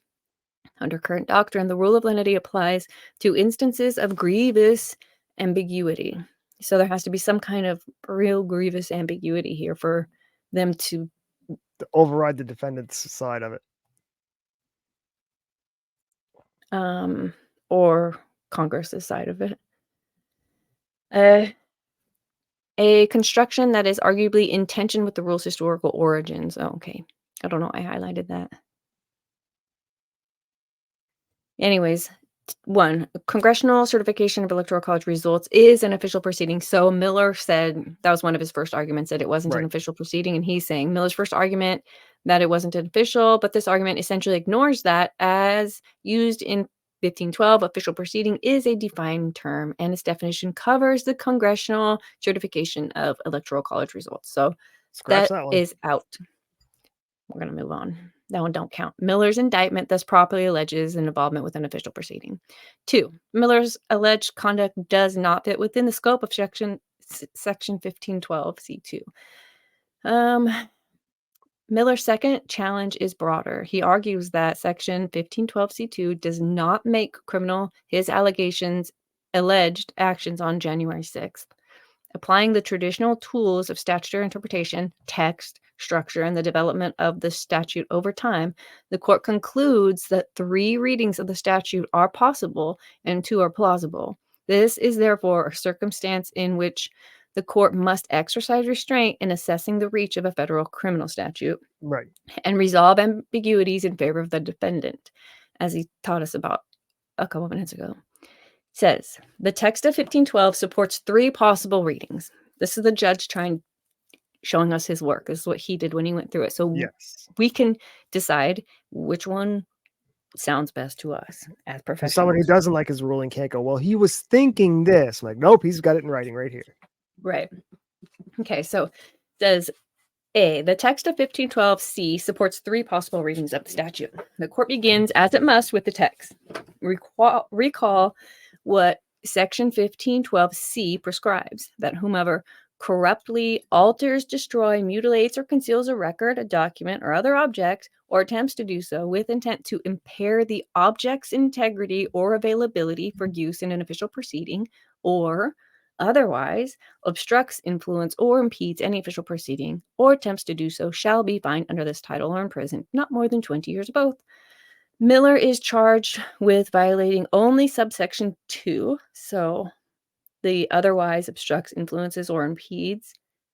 Reading Sec 1512C2 alone is linguistically awkward. That is because of the adverbial use of the word otherwise, such that 1512C2 on its own makes criminal whoever corruptly otherwise obstructs, influence, or impedes any official proceeding. The parties are therefore in agreement that the meaning of otherwise is critical to determining that what 1512C2 covers.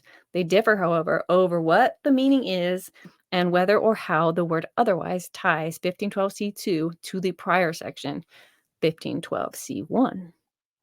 So we are in a battle of the words. It says That's what it comes otherwise. down to. That's what the big bucks are for, is those little word Mhm. fights. Otherwise, as a clean break between subsections. When section 1512C became a law, otherwise had 3 different definitions that are plausible in this context. In a different way or manner differently, one way.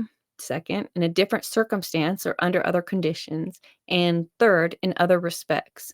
Relying on the first definition, in a different manner, the government suggests that otherwise essentially serves as a clean break between subsections C1 and 2, and thus the only question is whether Miller corruptly obstructed, influenced, or impeded an official proceeding or attempted to do so. Under this reading, there would be no relationships between subsections C1 and C2 at all. There are a number of problems with this interpretation. First, it ignores that otherwise has several different, though related definitions, each of which implies a relationship to something else. Dun, dun, dun. That Second, big and more word ignores important, doesn't look good for them. yeah. Second, and most important, this interpretation does not give meaning to the word otherwise. When possible, of course, the court must give effect to every word in a statute. But if section 1512C2 is read as wholly untethered to C1, then otherwise would be pure surplusage. In other words, under this reading, section C2 would have the same scope and effect as if Congress had instead omitted the word otherwise. So, in other words, they're saying that this isn't there for no reason. Right. It wouldn't be needed if what you're saying is true. Third, reading otherwise in this way is inconsistent with big Big BUS, or otherwise involves conduct that persists. Oh, let me read this. It says it is inconsistent with bigay. Here, the Supreme Court considered whether drunk driving was a violent felony under the Armed Career Criminal Act, the ACCA.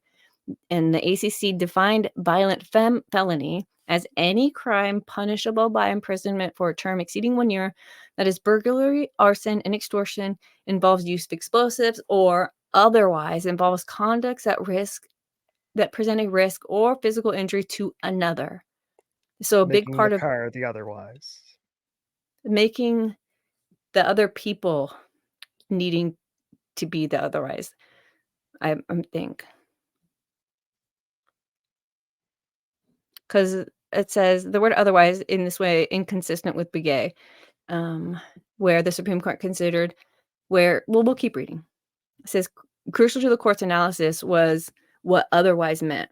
Both the 5 justice majority and Scalia concluded that the ACAA used the word otherwise in some way tethered the text preceding the word to the text following it. The majority and Scalia differed only in how it did so. The majority opinion concluded that the text preceding otherwise influenced the meaning of the text that followed. It limited the scope of the clause to crimes that are similar to the examples themselves. Does that make sense? Kind of, yeah. So you can't attach something that had nothing to do with like Enron paperwork to a January 6er. And even not they're not specific. They're talking about fraud and evidence and documents, but yeah, Right. exactly. Because C1 is specific. They're saying C2 could be applied anywhere. Like, no, it has to be in the otherwise. If you look at, let's see. Let me go back to the statute. If you look at the way, can I click this? Yes. The way that Nice. it's written, we'll go to see, this is the statute 18 USC section 1512. We have to go down to C. Did I skip it? I must have skipped it. Oh yeah, here's C. Whoever corruptly. So you saw how far I had to scroll? Basically, it starts off with whoever Right. kills or attempts to kill another person in an attempt to blah, blah. Whoever uses This is like physical the force or loose threat. ends. Yeah. Yeah, and 1, 2, and then 3 punish. We're in the punishment section, so 3. It's like the C. government did a Google search for this statute to charge them with. You know what I think happened? I think they knew they were always going to be charging Trump with fraud, and so the same reason they needed to call it an insurrection, so they could apply They the need those 14th specific Amendment during the words. election season. And they were like, how do we get the J6ers on something more than insurrection? That's only 10 years. Let's really fucking punish them. Well, Right. we've seen this fraud thing, I'm sure, has come up several times when they're trying to fuck with Trump. And so they knew it existed. If you read it Oh, yes. in a Good point. vacuum, then of Good course. point. And I mean, you've seen Trump's lawyer, and he can afford lawyers. They're mostly trash. Right. No offense, but No, none taken. so that's it. Oh, I wanted to read this too. So it says, whoever corruptly alters, destroys, mutilates, or conceals a record, document, or other object, or attempts to do so with the intent to impair the object's integrity or availability for use in an official proceeding, or otherwise obstructs, influence, or impedes any official proceeding or attempts to do so, shall be fined. Otherwise begins this section. So they're saying, Right.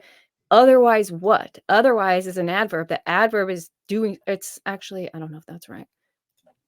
I did write it down so we can find out to get it. Oh no, did I unshare? Nope. You can see this? Yep, Okay, so yep, we're good. otherwise is an adverb. I wrote it somewhere. Sorry, I don't mean to make anyone sick if they're trying to look at this while I'm doing this. Oh, right at the top, wasn't it? It said otherwise? Oh yeah, an adverb. An adverb is a word that modifies a verb, an adjective, or another adverb. Using it to begin a sentence, an adverb emphasizes or clarifies something that has been said before. It's a So clarifier, using it motherfucker. here, there's otherwise what? The only thing that's consistent, the noun, which they are going to tell us in these documents, they'll break this down. That's where I got this list of verbs, nouns, all this is from the government. They say, these are the verbs that they use, these are the nouns they use, and then they use this verbs in this object. Like the object exists in both sections. So this isn't the target here. Otherwise is targeting a thing, an idea, a person, a place. It's the nouns that matter, a record, a document, or other object. The government will argue in Lang, I think, that they are willing to go to court to argue that these things are objects, which I find lip service. I think that's bullshit, but I don't know the rules. Back to this. Okay. As for Justice Scalia, he argued that he agreed with the majority that otherwise tethered the text preceding it to the text following, but he disagreed how they related. In Justice Scalia's view, by using the word otherwise, the writers draw a substantive connection between two sets only on one specific dimension, whatever follows otherwise. Thus, in Scalia's view, the text before otherwise did not limit the text that followed it. Justice Alito dissented. In the dissenting view, the offense falling within the residual clause must be similar to the named offenses in one respect only. They must otherwise, which is to say in a different manner, involve conduct that presents a serious potential risk to physical injury to another. So, which we don't have here. correct. And they specifically use the statute that was personal. The judge will get into it, but So this could set a really good precedent, or should. Yeah. It'll set a precedent that it's like a political thing, right? That they just can't throw every spaghetti at the Right. wall. Like there might be somebody. That's the only thing I could think as far as precedent. Well, just There's no think how many precedent other saying here. lawyers This is can how it use should this have to always defend been their read. clients who get hit with all these things. Like, look, they're No hitting us one's with everything, ever just been like they tried charged this with it. guy in These USC. Blah, blah, blah. J6 people are the only people to ever be charged with this. Because they did Trump on 2 of those before, like never before and ever heard a charge on Trump. Like These so are part of desperate. Trump's charges also. Hey, Sean D is here. Good to see you. Good morning. Good morning. Incited an Afternoon. erection. I have seen the bloopers where a lot of people say erection on accident. It's funny. Okay. A lot of As a result, Democratic women. it's one of those easy. It's like Obama and Osama. I would have fucked that up a Kamala. lot. I still call her Kamala because of Kamala from WWF. What's her name? Kamala. Oh, it's Kamala. Don't let him fool you. That's like Demi more. It's Demi. Every time I hear Kamala, I just picture that big guy with the tattoos on his belly, like Congo. You know what I mean? You don't know. No. She didn't grow up in wrestling. Not even a little bit. Okay, It's not flattering. Don't worry about it. It doesn't. It says, as a result, Alito concluded the only question was whether drunk driving involves conduct that presented a risk or physical injury to another, and Alito concluded it does. This position, of course, is very similar to the interpretation suggested by the government here, but it garnered only 3 votes. The court recognizes that certain court of appeals have adopted this clean break reading of otherwise in 512C2, but the court is not persuaded that those decisions are correct. He's going to go talk about it, but we don't got to read about it. In this interpretation, this interpretation has other problems. If Congress intended for the common linking element in both subsections to be dependency of an official proceeding, then the use of otherwise in 512 would be superfluous. After all, both subsections include the term official proceeding, suggesting the common link should be something other than the pendency of an official proceeding. Hold on, I gotta look this word up. Forthcoming, maybe. God, they're not letting me define it. I'll never know. Otherwise, there would be no reason to repeat the term in both subsections. Moreover, while this approach echoes Justice Scalia's concurrence in Begay, there are important differences between 512 and the ACAA. With respect to the ACAA, burglary, arson, and extortion, the specific crimes listed before the word otherwise and paradigmatic. I got pendency for you.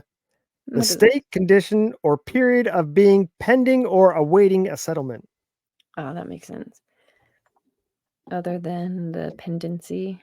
Okay, that makes sense. I don't know what paradigmatic means, but let's just move on from it. There are examples of crimes that involve conduct that present a risk of physical injury to another. There is thus a relative parity between the two sides of otherwise. In the ACCA that makes Justice Scalia's view potentially compelling. I'm zoning out. But not so with 1512. So what Scalia says that they should be linked with what is after them, but he's trying, and this judge, Nichols, has said the other courts have relied on that to say that this also works here, and he's going to explain why he doesn't believe that makes sense. Right. Because this is why. Not so with 512C2. As the government argues, and other courts have recognized, obstruct, influence, and impede are quite broad terms. In contrast, altering, destroying, mutilating, and concealing a record or document is a relatively narrow and discrete prohibition. That is, those are very limited ways in which to obstruct, influence, or impede an official proceeding. Without some limitation, the text following otherwise is extraordinarily broad in relation to the text preceding it. The structure of 1512c cuts against this reading as well. To say the text of 1512c1 provides merely examples of crime that fit within C2's scope is to say that the principal, indeed only, criminal offense in subsection C is listed in the second subsection. This turns expectations on its head and is, at the very least, not how a reasonable reader would expect a statute to be Oh, organized. you dumb. A flaw when talking about any statute, but especially a criminal one. So basically, you're hiding this criminal liability in somewhere where it's hard to find. That Right. wouldn't be how he assumes they do it. So subsection C2 is a residual clause for subsection C1. A third interpretation of the statute, implied at least by Miller's arguments, is that C2 operates as a residual clause or catch-all for the prohibition against contained in subsection C1. Under this reading, the word otherwise links the two subsections, but the link or commonality is found in the conduct prescribed by C1. This interpretation is consistent with Begay. In particular, the Begay majority opinion rejected the government's argument that the word otherwise is sufficient to demonstrate that the examples preceding otherwise do not limit the scope of the clause following otherwise. Let me read that again. This interpretation is consistent with Begay. In particular, the Begay majority opinion rejected the government's argument that the word otherwise is sufficient to demonstrate that the examples do not limit the scope of the clause. Okay. Criminalize If it wanted the stuff and otherwise include it, it would have been in section 1. Since it's not in section 1, means they didn't want it included. says section C2 criminalizes the same result prohibited by section C1, obstruction of official proceeding, when the result is accomplished by a different means, conduct other than destruction of a document, record, or object. To be sure, Begay acknowledges that otherwise could sometimes have that meaning, but it made clear that it did not always have a limited role. As the court put it, the word otherwise can, we do not say must, refer to a crime that is similar to the listed examples in some respect, but different in others. Moreover, the court held that the provisions listed example, that is, the text before otherwise, indicate that the statute covers only similar crimes rather than every crime that present a serious potential risk or physical injury to another. Justice Scalia himself understood that to be the holding, noting that the majority reads the residual clause to mean that the unenumerated offenses must be similar to the enumerated offenses, not only in the degree of risk they pose, but also in kind, despite the fact that otherwise means that the common element of risk must be presented in a different way or manner. What else we have here? Otherwise, Yeah, just random otherwise is the only one here. Guess I just wanted to read otherwise and keep going. I think actually I must have where it's breaking down accidentally the highlighted adverb, this. right? So it does not include adverb, blah, blah, blah. That's probably why you did. Well, this is talking about a whole thing. I don't know. I think I just accidentally highlighted it when I was going through. It says, in sum, looking just to the text of 18 USC 1512C, there are 3 possible and 2 probable, quite plausible interpretations. But it is not abundantly clear that interpretation is the correct one. So he's basically trying to figure out what to do. While the text is this court's lodestar, however, it is not the only factor it must consider. In expounding a statute, we must not be guided by a single sentence or member of a sentence, but look to the provisions of the whole law and to its object and policy. The court thus turns to structure. The statutory context suggests subsection C2 has a narrow scope. The structure and scope of 1512 suggests that subsection C2 has a narrow focus. In particular, the other subsections of the statute criminalize fairly discrete conduct in narrow contexts. And as examples, subsection A criminalizes, among other things, killing another person to prevent the attendance of a person at an official proceeding. 15A1A, or using physical force or a threat of it against a person with the intent to cause someone to withhold testimony from a professional proceeding. B, in turn, focuses on verbal conduct, such as knowingly using threats with intent to influence, delay, or prevent some testimony. And subsection D criminalizes the intentional harassment of a person and thereby hindering, delaying, preventing, or dissuading any person from attending or testifying in an official proceeding. Subsection C1 continues the statute's focus on specific and particularized actions, albeit in a slightly different manner. Instead of making unlawful an individual's actions with respect to another person to achieve some illicit end, as subsections A, B, and D do, subsection C1 prohibits an individual from taking certain actions directly. It prohibits altering, destroying, mutilating, and concealing a record, document, or other object, or attempting to do so with intent to impair the object's integrity or availability for use in official proceeding. Unlike the other subsections of 1512, it does not require actions directed at another person. But like the other subsections of 1512, it hones in on a narrow, focused range of conduct. If, however, the scope of subsection C2 is not limited by subsection C1, if otherwise either signals a clean break or means subsection C1 is only an example fitting within C2's scope, it would introduce something of an internal inconsistency. Subsection C 1512 C2 would be the only provision in 1512 not to have a narrow focus. Indeed, the government has relied on the breadth of C2's terms to form the basis of its argument, and this inconsistency would come in the oddest of places, in a subsection of a subsection nestled in the middle of a statute.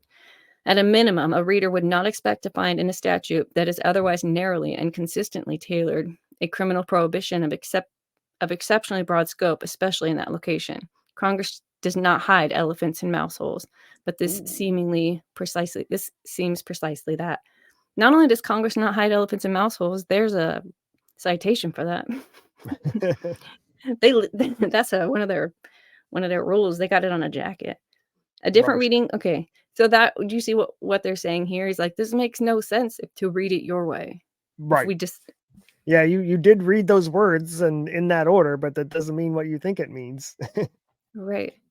Okay, so it says a different reading would also create substantial superfluity.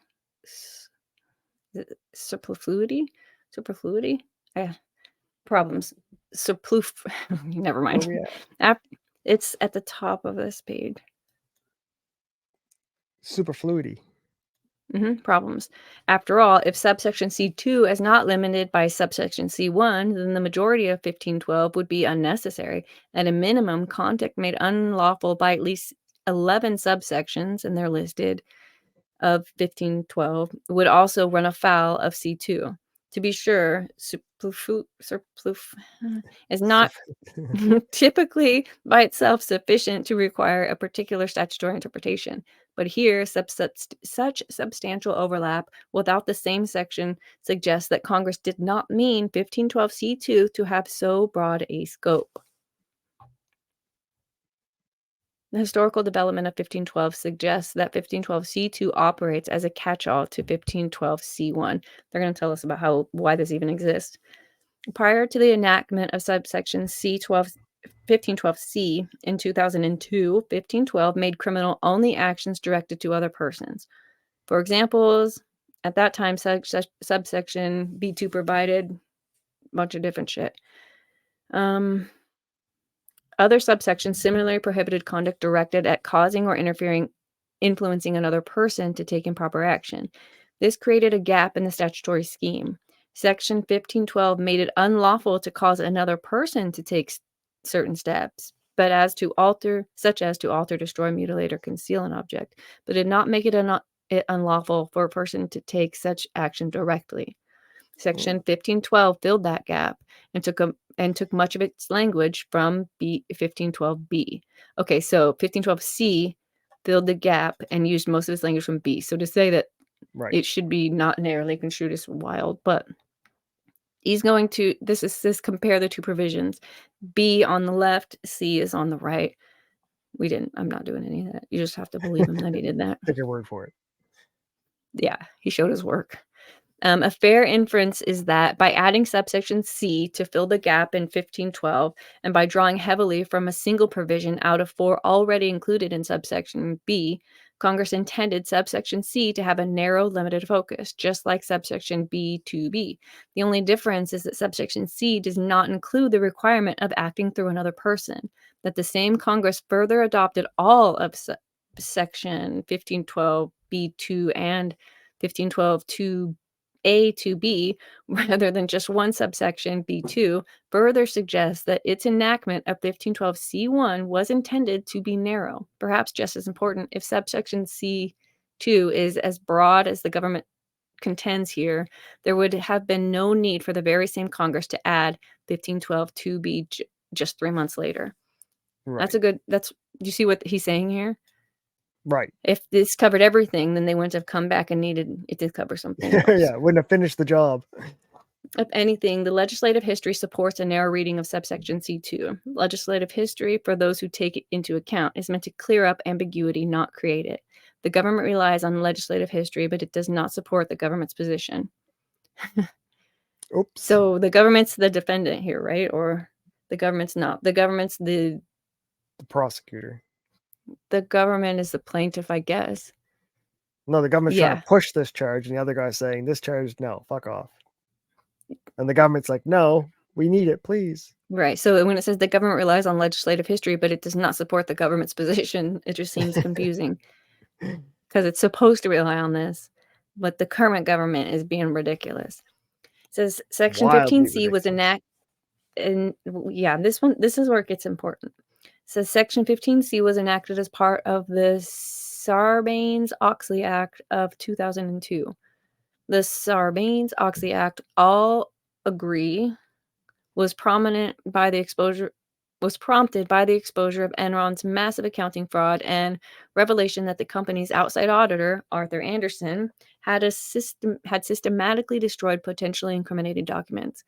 I was doing some research on who these people are. Arthur Andersen was like huge. I guess there's like 5 or 6 big outside auditors, accounting firms like this, and Yes. Her once supposed to be this independent. ruined them, and it hasn't been replaced. I think they're just okay. They're not a competitor anymore. Moving on. So it was a big deal that Arthur Andersen, that company, was involved in this. I think. This is as discussed above. While 1512B made it an offense to intimidate, threaten, corrupt another person to shred documents, the statute did not prohibit individuals from shredding them themselves. The Senate report for the act identified the statutory loophole. Indeed, even in the current Andersen case, prosecutors have been forced to use the witness tampering statute, 18 U.S.C. 1512, and to proceed under the legal fiction that the defendants are being prosecuted for telling other people to shred documents, not simply for destroying evidence themselves. Although prosecutors have been able to bring charges thus far in a case with a single person doing the shredding, this legal hurdle might present an insurmountable bar to a successful prosecution. Insurmountable is a big word. Yeah, because what they're saying is they're walking, a fine line here by as long as there's 2 people, we can say, yeah, he made him do it and he other one. But what happens when there's just one? They're saying there is a problem here, a deficiency in 1512. It says, as the plurality opinion in Yates explains, 18 U.S.C. 1519 was originally introduced to plug this gap, and 1512C was added later. In particular, Senator Lott introduced 1512C, the one we're talking about today and that matters for J6 defendants, on July 10th, 2002. He stated that the amendment's purpose was to deter fraud and abuse by corporate executives in line with Enron concerns. He later stated that the new subsection would, quote, would enact stronger laws against document shredding. Current laws prohibit obstruction of justice by a defendant acting alone, but only if a proceeding is pending and a subpoena has been issued for the evidence that has been destroyed or altered. Timing is very important. In Senator Lott's view, his amendment would fill this gap. So this section would allow the government to charge obstruction against individuals who acted alone, even if the tampering took place prior to the issuance of a grand jury subpoena. I think this is something we need to make clear so we don't have the repeat of what we saw with the Enron matter earlier this year. End quote. Then Ooh. Senator Joseph Biden referred to the new subsection C as, quote, making it a crime to document shredding, end quote, something he thought the bill already did. I like that. Senator Biden. I mean, because 2002. So to say that, it's almost like, how do they look each other in the I'd be like, face? even President Biden thinks this is stupid. Then Senator, yeah. Senator Hatch made similar statements regarding the focus of the proposed new subsection on documents and document shredding. To Senator Hatch, the addition of 1512C closes this loophole by broadening the scope of Section 1512. It, quote, would permit the government to prosecute an individual who acts alone in destroying evidence, even where the evidence is destroyed prior to the issuance of a grand jury subpoena, end quote. So I mean, what this 1512 was designed to do. Is the state going to try and say that the senators were so scared they were shredding documents in their bunkers until they got evacuated? And That'd be funny. is that going to be their stretch? No, what they say is the official proceeding was the vote count, that there were, I don't know, boxes. I'm pretty sure it's boxes is what they say. Boxes brought in that contained the votes, the lists of electors, and any other evidence. So that means objects. And when the Capitol was breached, they had to secure those documents, which those are the documents they're saying are now being fucked with because of the breach. So those are the documents. And what it's interesting, because I watched a lot of mainstream media talk about this. That's really all who was talking about it. And they were like basically kind of upset that it seems like a lot of the J6 people may get away with this because of the disconnect from documents. But they're like, but don't worry, because Trump definitely had something to do with the documents. He basically touched them, which made my spidey senses go off. If you remember, supposedly Pence was on the side of, putting forth the electors that the president had selected, or I don't know how it works. But the night before, and there's this book called The Deep Rig, which we're gonna read. It's crazy, the shit that's in there. I'm like, what? And he's like some rich guy who's he's a Democrat, but he was there doing other stuff. But anyways, shit, I forgot my point. Trump documents, how they're going to catch them, hook them. The mainstream media. Oh yeah, I think so. That night before the rally, they were supposed to be giving speeches and doing all this stuff, and then it never happened. They said for some reason Pence flipped. They're like, someone said something to him the evening of that, and so when he went in on J6, he just opened them up and read them as they were and didn't do anything. I'm like, yeah, they told him about 1512C2, where the documents, the only thing that could fuck you is if you touch a document. They knew before they ever went in there. But so they do still think that they can get Trump on these charges. I don't know exactly how. He's more obviously related to the documents, not the after evidence. This judge. Well, this judge is like, he's the last one. This was the last beacon of any type of hope. Is this judge decided to risk his career, possibly, to send this to the Supreme Court. That's why he got put there. It says Miller's alleged conduct falls outside of 1512C2. For all the foregoing reasons, the court believes there are two plausible interpretations of the statute. Either 15C1 merely includes examples of conduct that violate C2, or C1 limits the scope. The texture, structure, and development of the statute over time suggests the second reading is the better one. At the very least, the court is left with a serious ambiguity in a criminal statute. Courts have traditionally exercised restraint in assessing the reach of a federal criminal statute and have construed penal laws strictly and resolved ambiguities in favor of the defendant. Applying these principles here gives citizens fair warning of what conduct is illegal, ensuring that an ambiguous statute does not reach beyond its clear scope, and to make sure that the power of punishment is vested in the legislative and not the judicial department. The court therefore concludes that 1512C2 must be interpreted as limited by Section C1, and thus requires that the defendant had taken some action with respect to a document, a record, or other objects in order to corruptly obstruct, impede, or influence an official proceeding. Miller, however, is not alleged to have taken these actions, noting in count 3, nothing in count 3 alleges, let alone implies, that Miller took some action with respect to a document or trying to impede or influence Did he step on a document that was on the floor, though? Maybe there was something on the floor and he smudged it. You don't know. The government nonetheless argues that Miller's conduct otherwise did all that, Congress's ability to review documents that it was constitutionally and statutorily required to receive and act upon, therefore obstructing the certification of the vote. But none of those facts are set forth in the indictment, and the court cannot consider them in the motion to dismiss. And in any event, the government does not argue that Miller himself took or attempted to take any action with respect to those documents or records. Absent such an allegation, the indictment fails to allege any violation of 1512c2. For these reasons and the other ones, and probably more, we dismiss count 3. So, interesting, right? Yeah. As long as the other people picked up this ball and keep using it. Yeah, that's Miller. So it's like let's a kryptonite see. kind of. Mm-hmm. Shave 10 years off your sentence. Let's see what else. Some of the stuff is maddening. If you read the J6 House report for what happened, it is so full of nonsense. It's like they watched MS or ABC News and wrote it.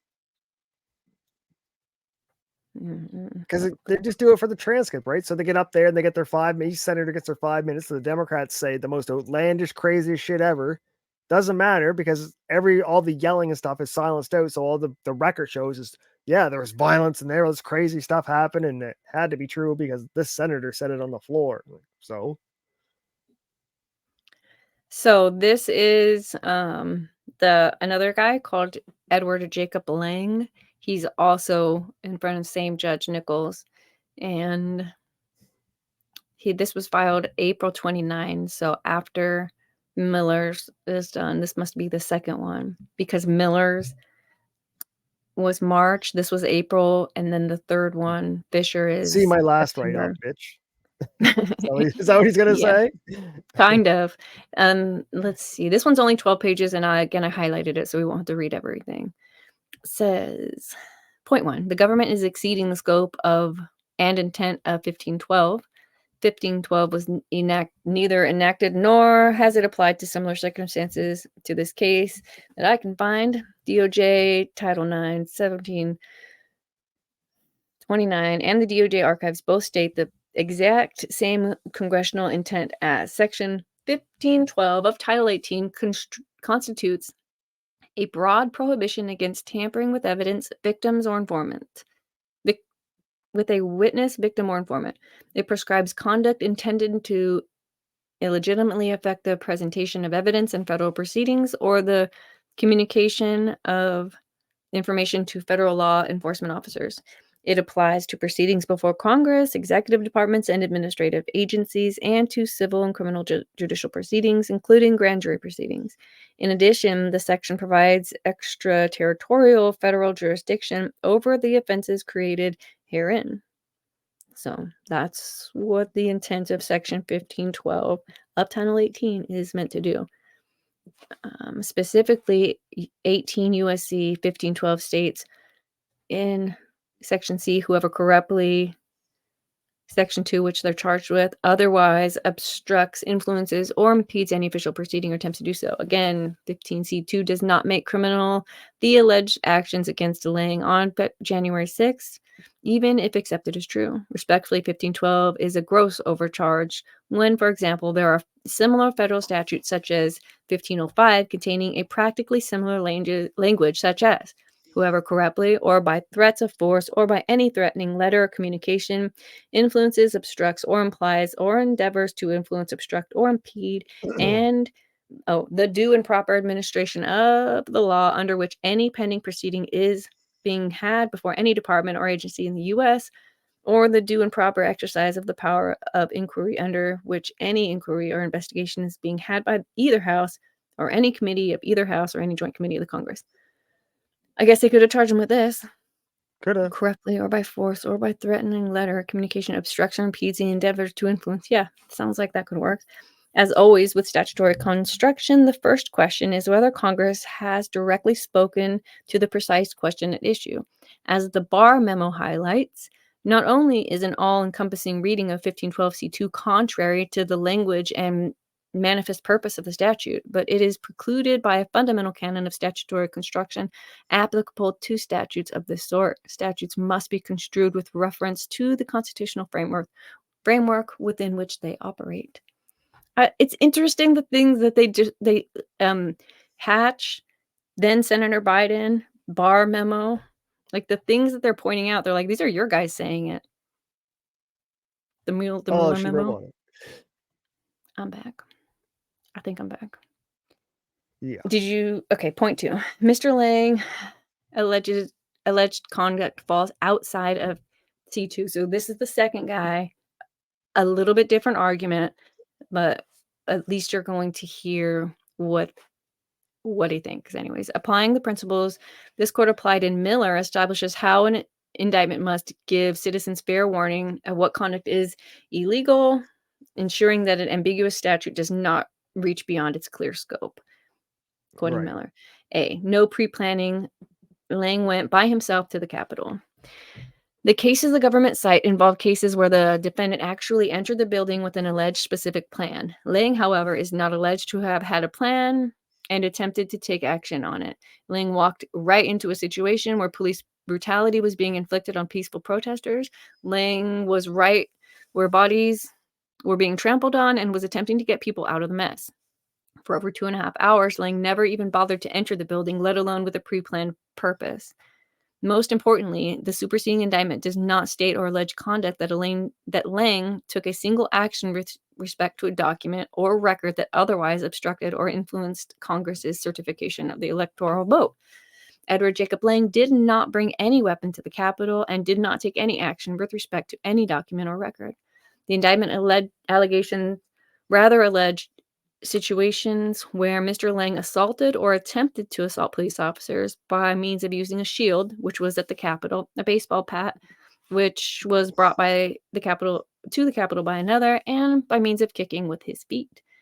The point is, the record here is devoid of a single showing that Lang brought any weapons with him to the Capitol on J6 or that he took any action with respect to a document. B. The unlawful conduct and excessive force of law enforcement, again, must be taken into consideration. Yet again, if Lang's actions are to be considered in a vacuum and his alleged attempted assaults are going to be used against him in every single stage of this process, then it must also be considered that he has a valid justification defense. Mr. Lang's actions actually saved other people's lives. He was caught in a vicious circle of violence where officers were actually beating people to death. Lang acted in a manner where at least 2 other U.S. citizens credit Lang with saving their lives. The important part of the statement is that these other citizens believed at the time that the Capitol Police were actually going to kill them. Not everyone intended to act the way the government has portrayed them. Some responded, not out of wanting to harm officers, but in an effort to save lives. Conclusion. The government's argument in opposition to dismiss 1512 count is devoid of merit and therefore must not even be considered by this court, especially in light of the court's decision in Miller. That's coming from another attorney, That's a obviously. snap. So Lang, quoting Miller, same judge though, was like, yeah, wait, this is actually not the judge. This is just this attorney fighting for it. Hey, What get it else? on record. Other people can use it. You know, get that snowball rolling into a big goddamn fucking mammoth ball. Let's see what this is. Oh, we saw this. These are the police officers that were acting kind of crazy. When I asked the AI how many people died on J6, where is it? Those numbers are unknown. Who died? Bodies are still coming in. That would be funny. That says, according to the web search results, there were 5 people who died as a result of Capitol riots. Ashley Babbitt, shot by Capitol Police. Kevin Green, who died of cardiovascular disease. Benjamin, who died of cardiovascular disease. Rosalind, who died of methamphetamine intoxication. Howard and Jeff, who killed themselves later. And Sick Nick, who we're not sure about. He died later, too. Like, wait a minute. They're fucking comparing this to 9/11 More Pearl people die at a Harbor. concert. Right? This What's many that people skinny die at a from? Grateful Dead concert every time from the same things. Heart attack, drug Seriously. overdose. It's more dangerous to go to public school in America than this. There's this one kid, one of the first guys to get charged. It's in is it in the book that I'm reading? Is that where I read it? Don't Damn, spoil I it. We're can't gonna read remember. it. I don't think so. You can't spoil it. It's crazy, these stories. But it wasn't. It was what I read on the internet. This one man, his son turned him in December. He calls the feds and he's like, "My dad is like scaring me." He's 18 years old and he lives at home, right? Get the fuck out. Right? Get the Dad fuck out. scares you. Leave dad's house. Adios, faggot. So That's how he they used to run doesn't 'em off. leave. Dad goes to J6 he's texting the family the group chat pictures of himself there, so that's how son knows that he's there. The son testifies that while the dad is at J6, the FBI contacts him during the riot to ask if his dad was there, and he's like, "Yeah, I do. I see the pictures." They're like monitoring the riot as it's happening just to see how many names Yeah. they can get. That's Like, your homeland security. That's what they do. ridiculous. This is Canada a during the letter. Freedom Convoy, cops are going around knocking on people's doors, going, "Oh, I see you plan to attend the Freedom Convoy next weekend. You know you shouldn't be there. Just letting you know that you shouldn't be there." Like, how did Yeah, you get my address? I'm like, you were just in a Facebook group, and we're just monitoring social media, and we just want you to know that we're watching you, and you know that we're watching you, so you know not to go. Have a good day. Exactly. Yeah, no, that kid, that dad got 7 years. The Jesus. son testified against him. Yeah. He ended up going from Texas to Washington, and he did have guns in his vehicle. There are no photos of him with guns, but there was a statement where he said, "It But was are they crazy, legal blah, blah, guns? blah. Like, There's no legal guns are illegal in Washington, D.C., so there's no legal guns there. oh, I didn't know that. That's why most people didn't go. That's why it was what it was. Wasn't DC like the murder capital for a long, long time? Not that I know of. I know That's it's why it was called like the gross. Washington Bullets. I don't know. But the guy whose son testified against him, he wrote his son this letter in jail. This is just a part of it. I thought it was interesting too. He Pack your says, shit.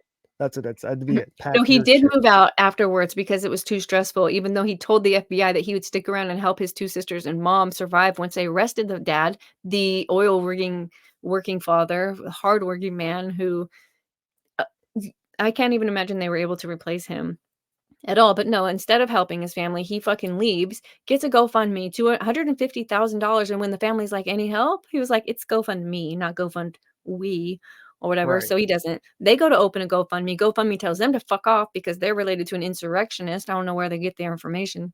There's never been a charge for insurrection, for the record.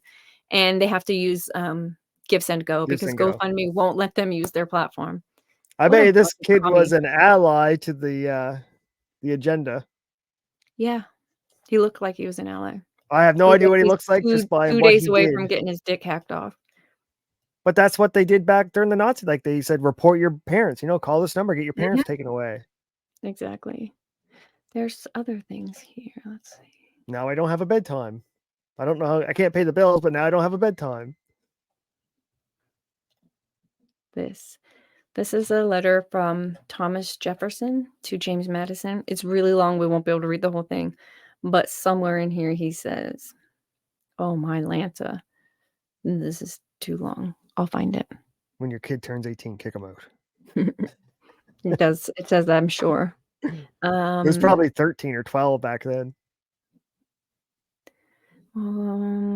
Societies exist under 3 forms sufficiently indistinguishable. 1, without government, as among our Indians. 2, under government, wherein the will of everyone has a just influence, as in the case of England in a slight degree, and in our states in a great degree. And 3, under governments of force, as in the case of all the other monarchies and in most of the Canada. other republics.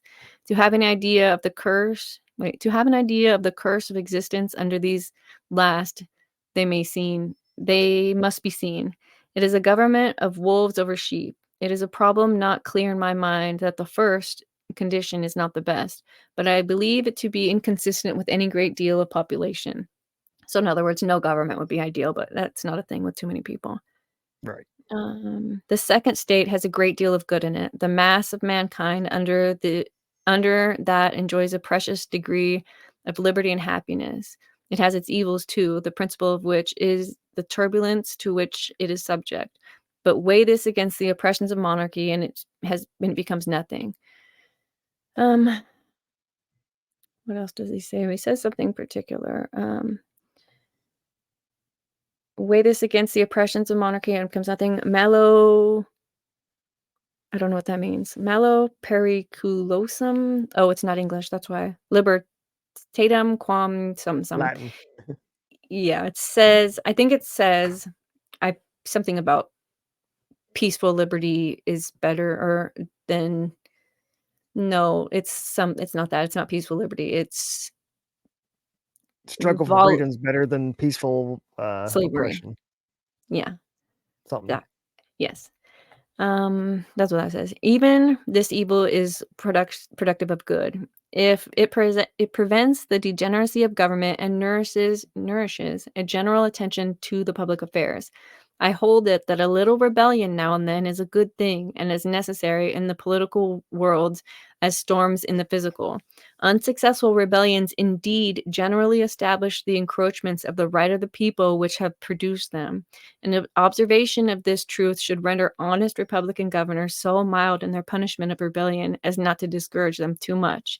It is a medicine necessary for the sound health of government. If these transactions give me no uneasiness, I feel very differently at another piece of intelligence to it. So then he goes on to talk about something else. But this is damn Jefferson, founding framer. He's just a white supremacist. We got to tear him down and rip up everything he ever wrote because it's all based in bigotry and the patriarchies. That's where we're going. That's what it says at the end. What's this say? Maybe this will tell me what that said. Yes, I prefer dangerous freedom over peaceful slavery. That's what that means. Mellow something something. It has also been translated as I prefer the tumult of liberty to the quiet of servitude. 1787. Yeah, we were like, hey, we're gonna have to do some shit possibly to save this. And if the people start rising up, the government need not punish the people, but they should look in a mirror because it might show problems with the republic, and we want to keep it. As much as you're gonna want power, it's better to keep a republic, but they don't give a shit. This is what people have been charged with, is this sedition one. And that's an old English fucking bullshit. Sedition was talking bad about the king bullshit. Let me read this. What does this say? Oh, this is an article about the difference between insurrection and sedition. What is sedition and insurrection? Generally, sedition is conduct or speech that incites individuals to violently rebel against the authority of the government. Insurrection includes the actual acts of violence and rebellion. In a monarchy, sedition might refer to actions instigating the removal of a king or queen. In a constitutional democracy, sedition and insurrection refer to inciting or participating in rebellion against the constitutionally established government. In other words, in the United States democracy, violently overthrowing the government or institutions is overthrowing the Constitution itself. Unless you get on the inside and overthrow it and tear it up on your own. Which is what we have here today. Or they're trying to do. Capitol Police. That's the cop. Watch this cop get suspended. No. I'm just making sure we click through all of these. Opposing group. We can look at this. This is the government's. It's so long and I didn't Stop highlight spanking it. us. Oh. We didn't read it wrong. We're smart. Well, they're mad. They're like, every other district judge agreed. What's going on with you, Mr. Carl Nichols? Because they were all dirty judges on the take. That's why. Fuckface. Some of them are Trump appointed too. So that's why I'm like, stop saying Trump appointed, because sometimes it matters and sometimes it doesn't. It's just a stupid thing to say. Right. Remember, Trump appointed a lot of people just so he would appease the left. He was trying to play nice, and he elected some lefties to try and say, look, I'm not just doing all Republicans and trying to be fair, which was a big mistake. The violence inside those red ropes. I know they didn't get charged with insurrection. They got charged with parading. That's embarrassing. No jaywalking charges were filed. That's kind of funny that they stayed. I remember seeing this part on TV and be like, man, they're staying inside the lines. That's pretty good. Right. That's what, what we try to do in here. Like, don't do anything crazy. Just don't let them pull out the tear gas. Be nice enough that we can fuck around without getting shot. Exactly. Let me see. How long have we been? We've already been doing this for 2.5 hours. It's almost 11. You want to look at what the government said in their response? Sure. Dangerous liberty, peaceful safety. Oh, dang, we're heading towards slavery. Random dude dies 20 years from now due to Januaryism. Yeah. Isms? Januaryisms? It's the isms. The isms that get you. Okay, let's hear. See, we should just bust people down for January 6th instead of maids up here. Yeah. I kind of like both. Let me know. Trudeau will just bust like 17 or something down. Okay, can you see this? Yes. This is the reply from. You like that? Very fancy. This is from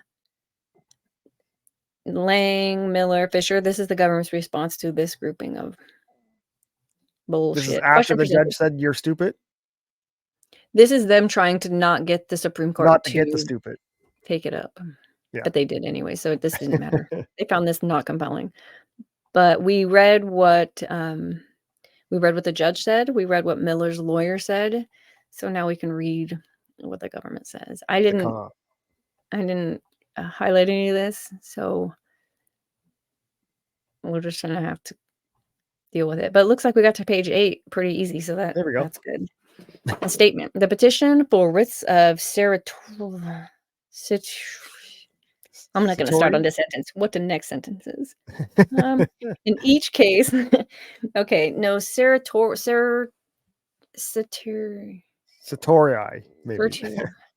Certiorari. Oh, there we go. Certiorari. I like that one. Certiorari. They have too many letters in here. I think they fucked up. It's not us. Speak English. It's America, goddammit. It's the document. It's not me. I know. Okay, it says the petition for this arise from 3 criminal prosecutions in the U.S. District Court of D.C. In each case, a grand jury returned an indictment charging a single defendant with multiple offenses arising out of the defendant's violent conduct at the U.S. Capitol on J 6, including 1 count of corruptly obstructing, influencing, and impeding the election or the official proceeding. By now, you guys should know what 1512 is. USC. Yes, 18, 1512. If somebody says 1512, you should immediately know that they're trying to get rid of felonies on an overcharge for J6. This is the 1512 C2 is the overcharge. Major. The trumped up charges, if you will. 2 decades worth.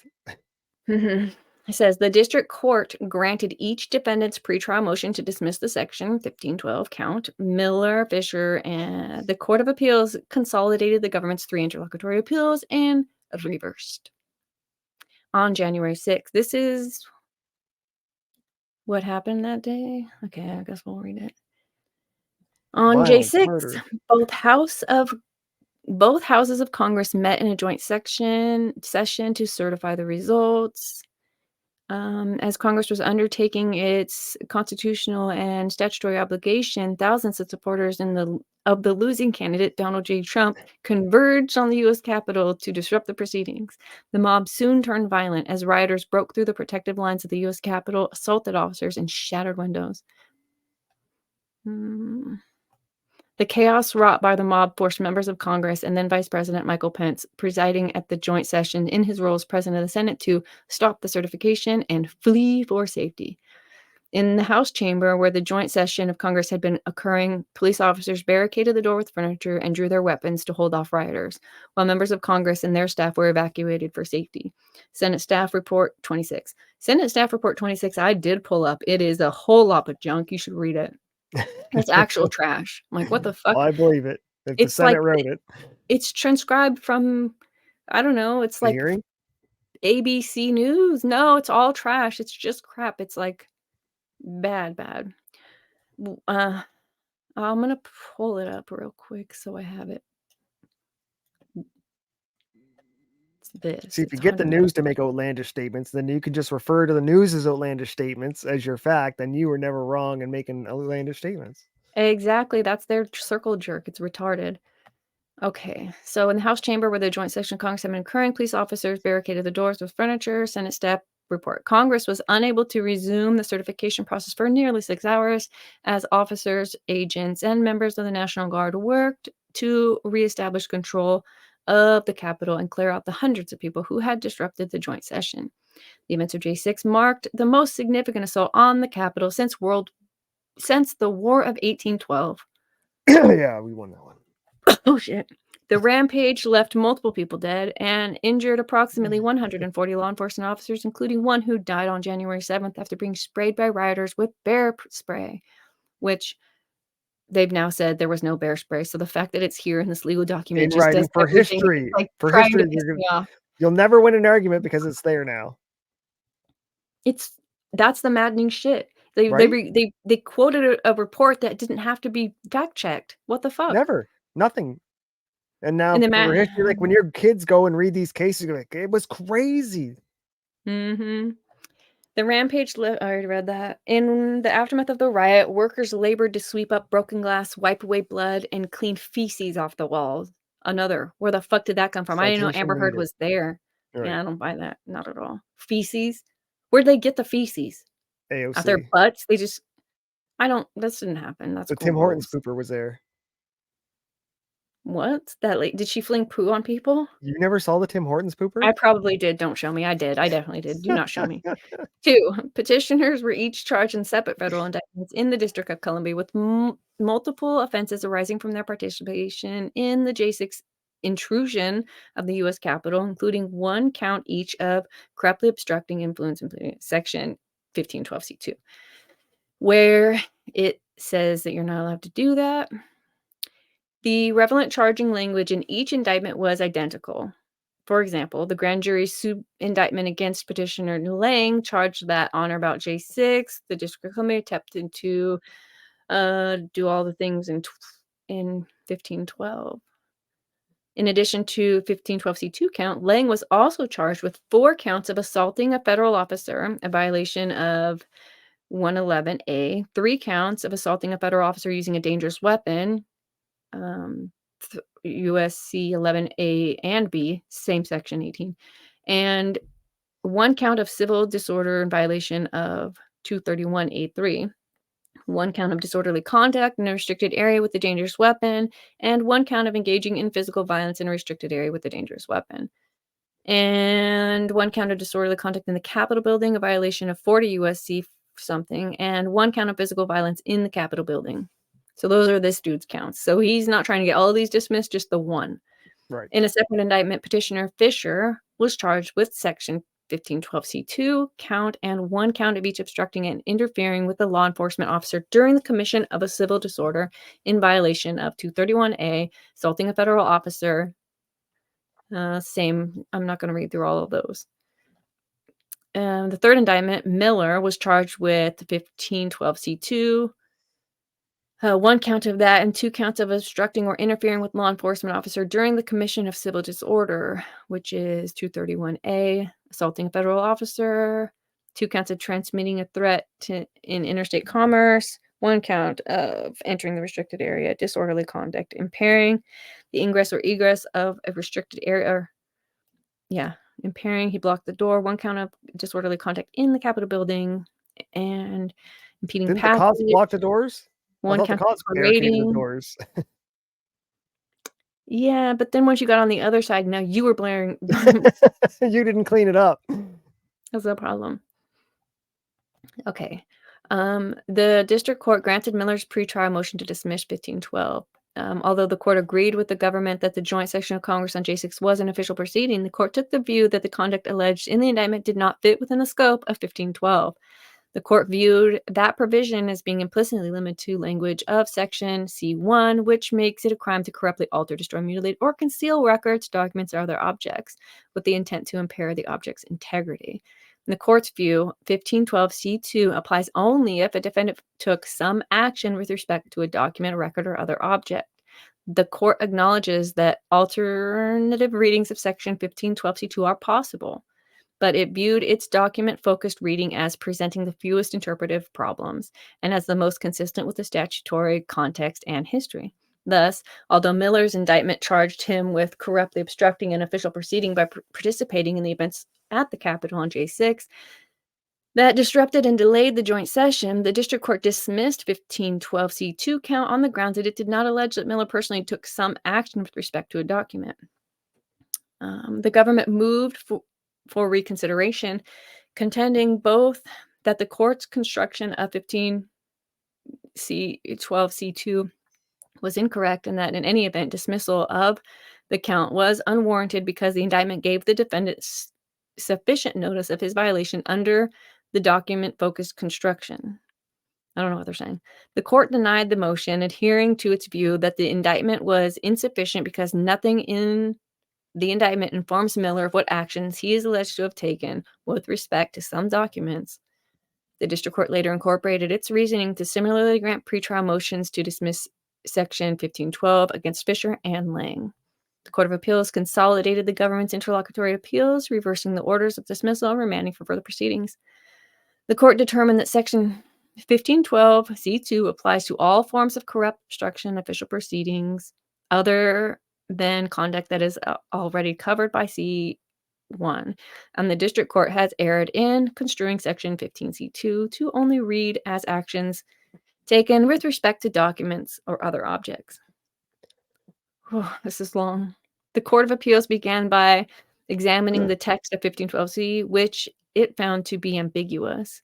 It observed that the commonplace dictionary meaning of otherwise is in a different manner, and if explained that applying the definition of otherwise is consistent with the text and structure of surrounding provisions, which likewise includes citation omitted. That's not what you want to put in your brief. It observed that the commonplace dictionary meaning of otherwise is in a different manner.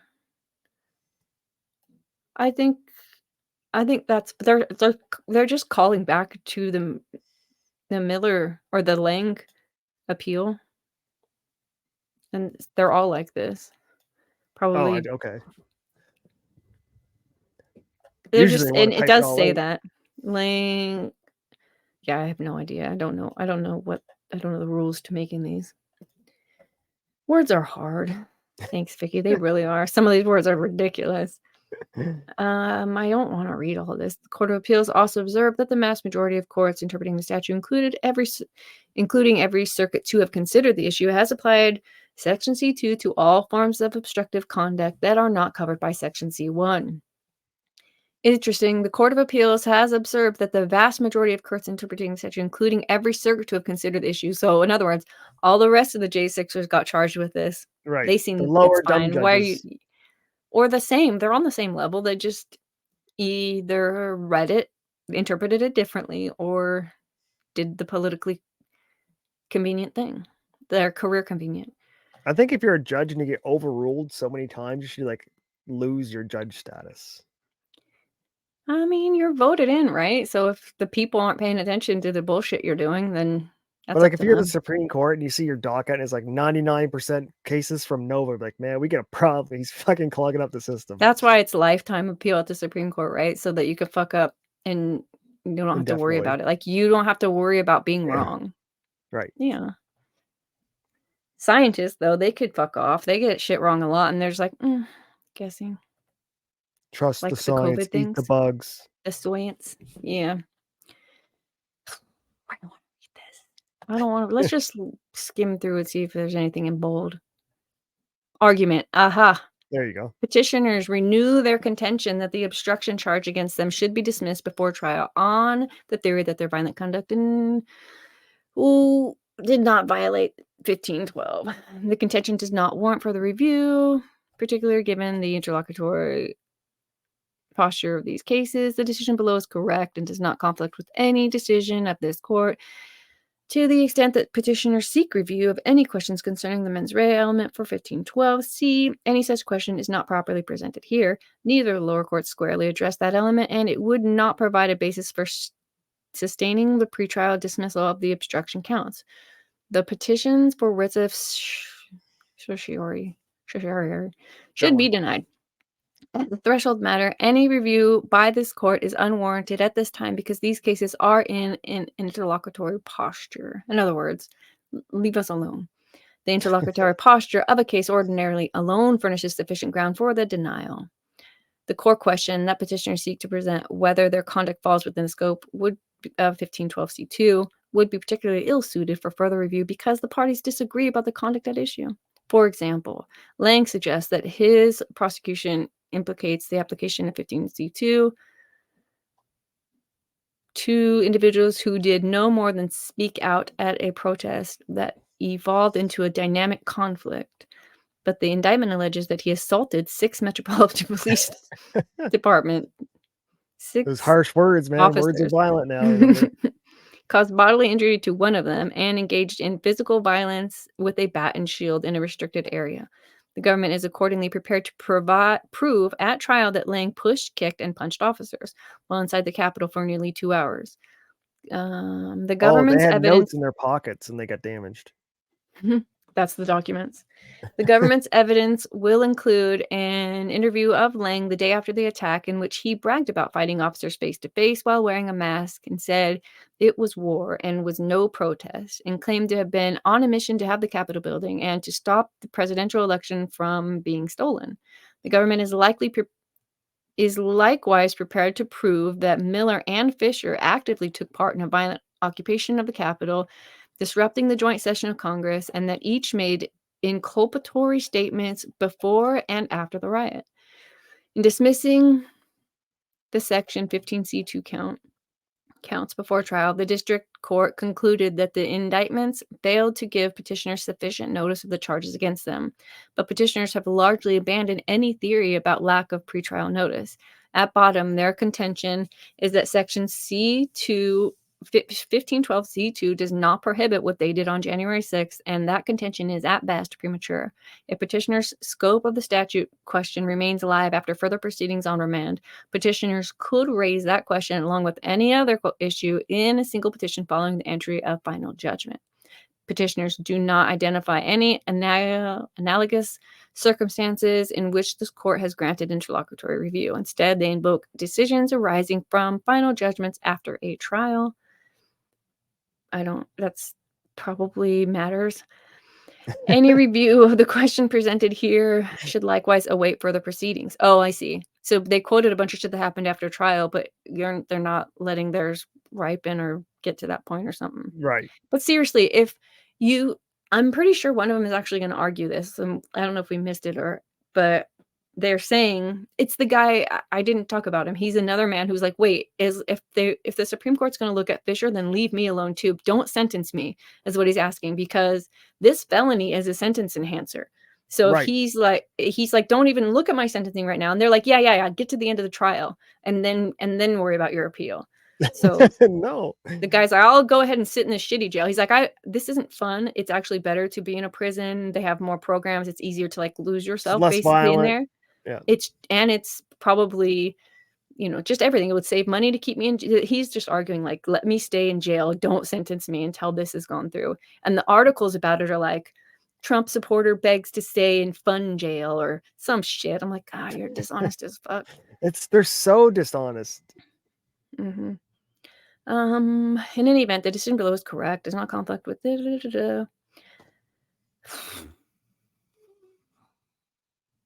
Here's that part. Section 1512c1 comprises 2 paired lists, a set of verbs and objects that in any combinations connote obstruction acts centered on written records and other tangible evidence in C1. By its plain term, Section C2 is not so limited. Section C2 encompasses conduct directed at the official proceedings itself rather than at specific records or evidence that might be considered at the proceedings. As this court has explained, the words obstruct and impede naturally refer to anything that blocks, makes difficult, or hinders. It is therefore natural to say that a defendant obstructed an official proceeding by physically blocking it from occurring, as happened here when petitioners and others violently occupied the Capitol for several hours and therefore prevented the joint session of Congress from doing its work. Like similar language in other obstruction statutes, 1512C2 operates as a catch-all to cover otherwise obstructive behaviors that might not constitute a more specific offense like document destruction, which is listed in C1. Okay,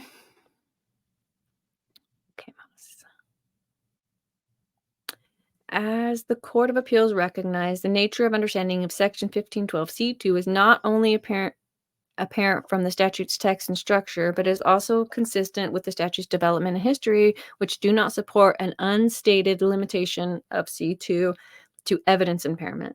Congress enacted Section C in the Sarbanes-Oxley Act of 2002, following the exposure of Enron's massive accounting fraud and revelations that the company's outside auditor, Arthur Andersen, had systematically destroyed potential incriminating documents. Although the particular gap in the U.S. Code implicated by the prosecution involved documentary evidence, it more broadly highlighted the need to ensure that the criminal code covered the myriad of impossible to anticipate ways in which an official proceeding might be obstructed.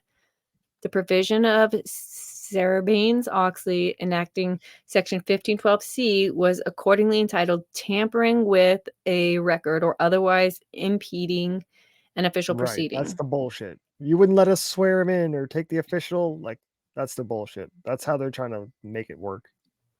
Thus, reflecting Congress's desire to prohibit both document-focused misconduct and other means or ways of impeding an official proceeding. Tampering with a record or otherwise impeding an official proceeding. The relevant language was added to in a floor amendment late in the legislative process, and thus was discussed only in floor statements rather than committee reports. Oh, so the judge It wasn't quoted allowed in. the judge when the people put it through. They were talking about the documents and how shredding documents and needing personal responsibility mattered, and that it was the loophole for documents. They're like, the only reason we don't have any paperwork talking about how it's a loophole for everything is because they just said it with their mouth. Right. Everybody knows that. As soon as they stopped talking this, they stopped giving us the evidence. They shredded their words. It says, as Miller and Lang appear to recognize, the decision below does not conflict with the decision of any other court of appeals. Okay. Fischer suggesting that the Fourth and Tenth Circuits have limited Section 15C due to evidence. Specific obstruction is not supported by the decision that he cites. In Sutherland, the Fourth Circuit upheld a Section C2 conviction for obstructing a grand jury investigation where the defendant had created and distributed false financial documents.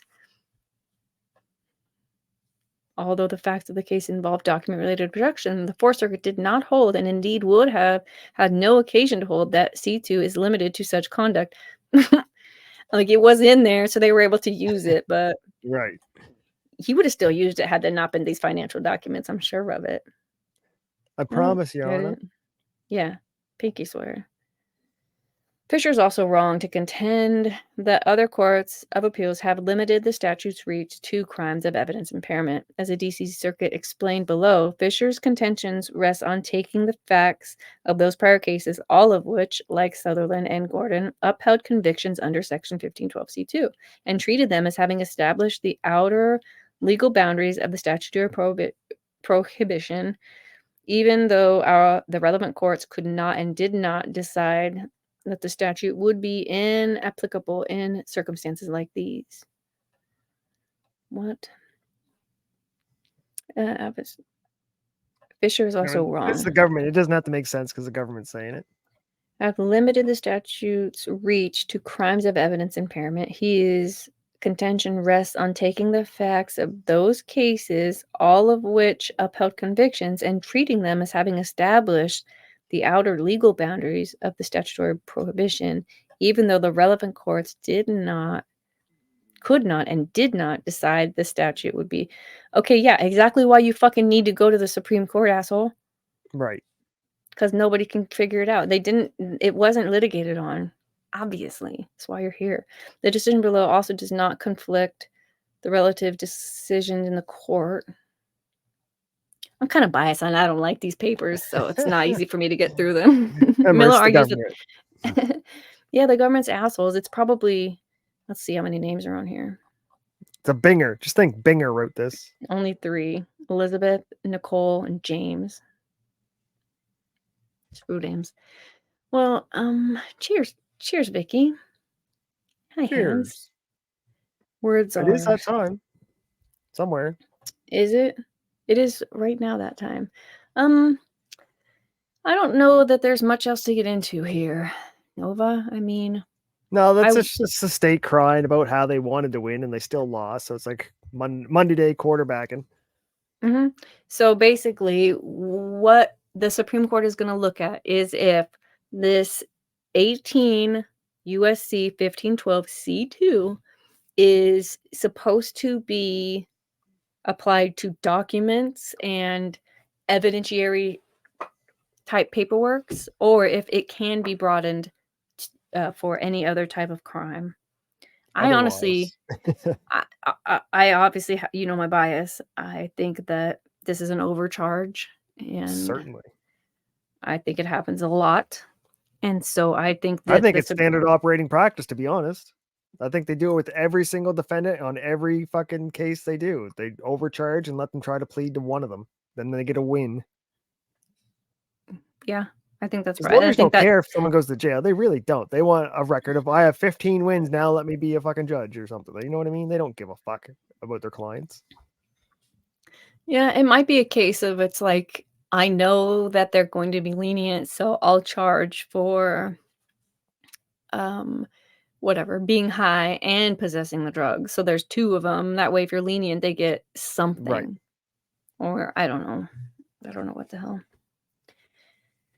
But I think Well, they we're give like speeding. You get a speeding ticket. It's like, oh, we can charge you with attempted murder and terrorizing the neighborhood and all these things, or you can accept a speeding ticket. What would you like? yeah. Like, I'll you take the forgot to tell me why you terrorism. pulled me over. I'll take the terrorism charge. No. No. Okay, the only other thing, so it's interesting. This guy, can you see this picture of Yep. these 2 dudes? This guy pulled a fire alarm to stop Oh, that smooth one. He didn't know how to get out. He panicked.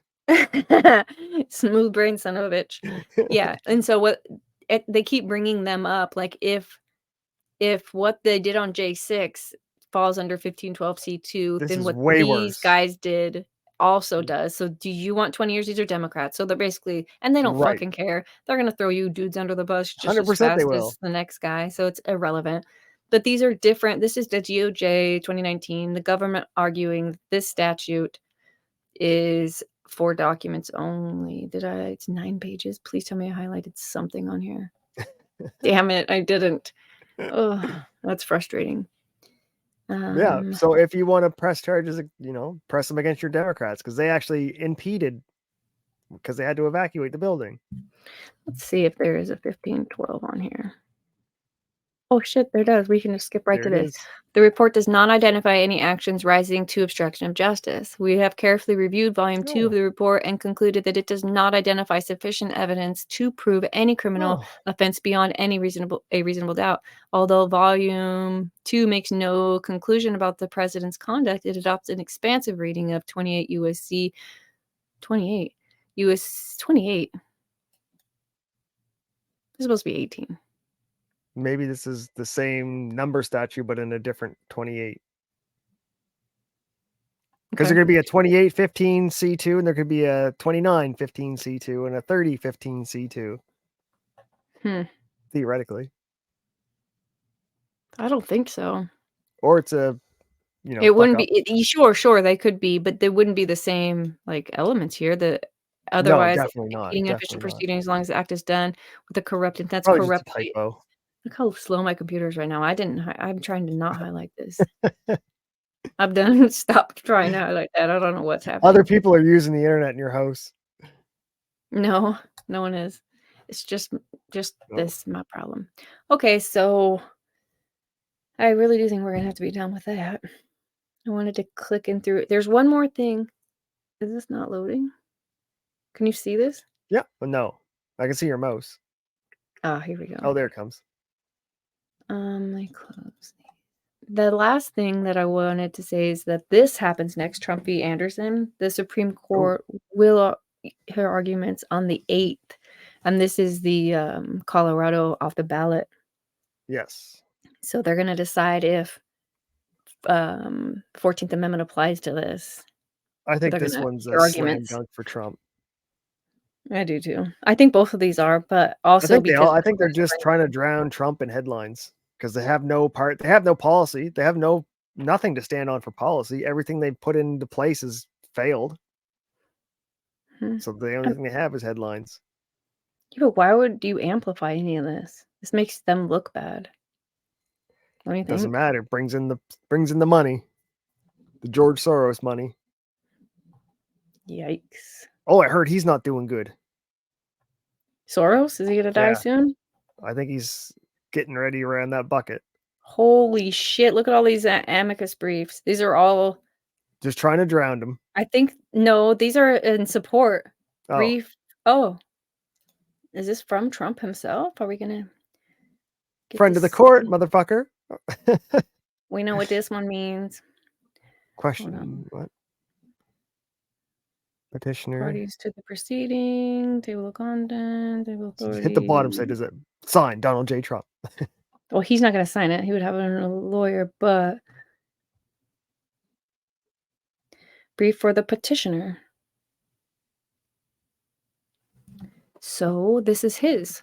On December 19th, 2023, the Supreme Court ordered President Donald J. Trump, the leading Republican candidate, to be removed from the presidential ballot based on the dubious interpretation of Section 3 of the 14th Amendment. Hey, what are these? Section 1512C2. Never mind. Efforts are underway in more than 30 states to remove President Trump from the primary and general election ballots based on similar rationales. Yet it is a fundamental principle of our representative democracy embodied in the Constitution that the people should choose whom they please to govern them. If this was possible, don't you think all the crazy white supremacist Republicans would have used this to get Obama off the ballot all across America? Because they were so racist. So if they didn't do it, that tells you how crazy this fucking reach is.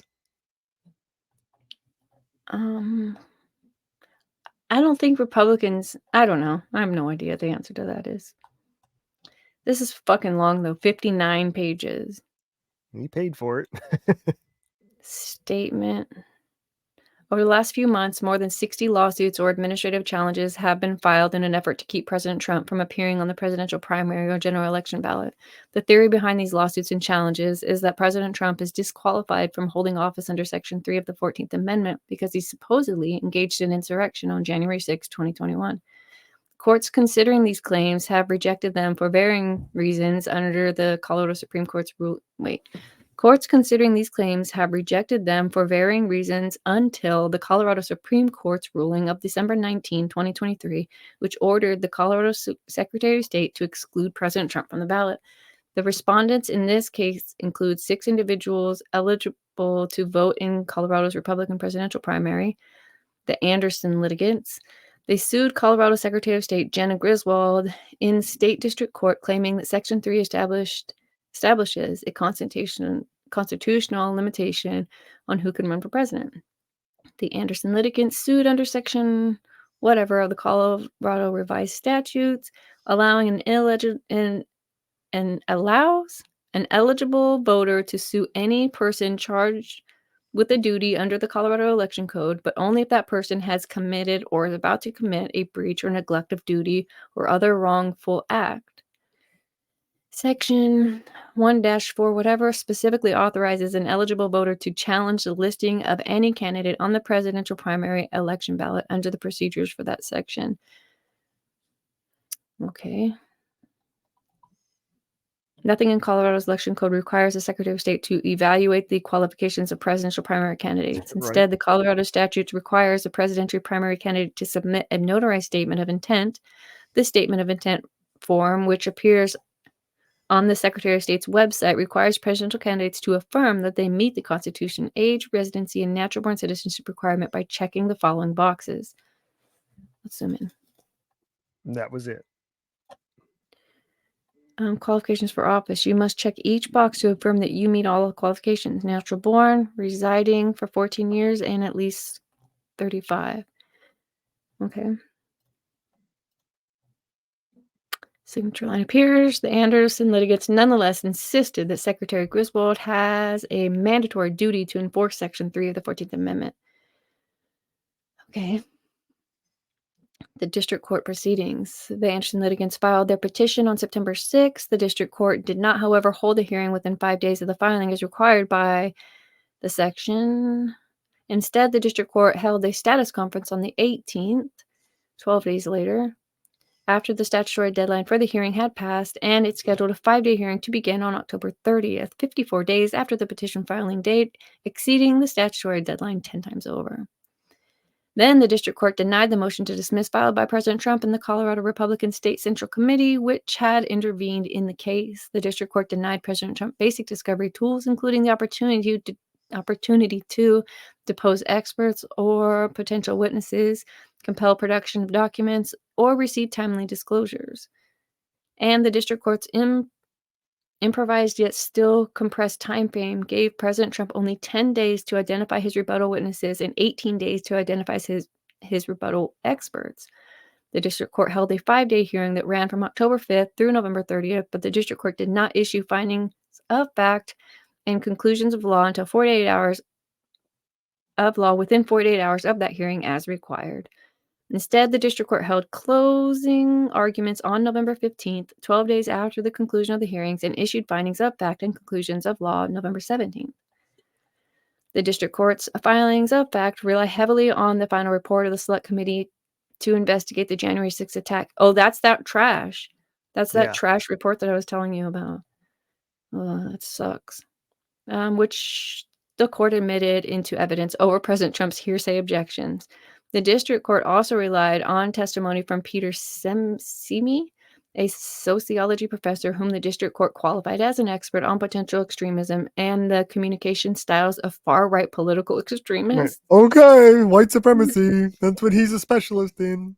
So he studied the word faggot. Big deal for him. Right. The district court found that President Trump intended to incite violence on January 6th by relying on Simi's analysis of President Trump's purported history with political extremists, as well as Simi's opinion that President Trump, quote, developed and employed a coded language based on doublespeak that was understood between himself and far-right extremists while maintaining a claim to ambiguity among a wider audience. You know what this is?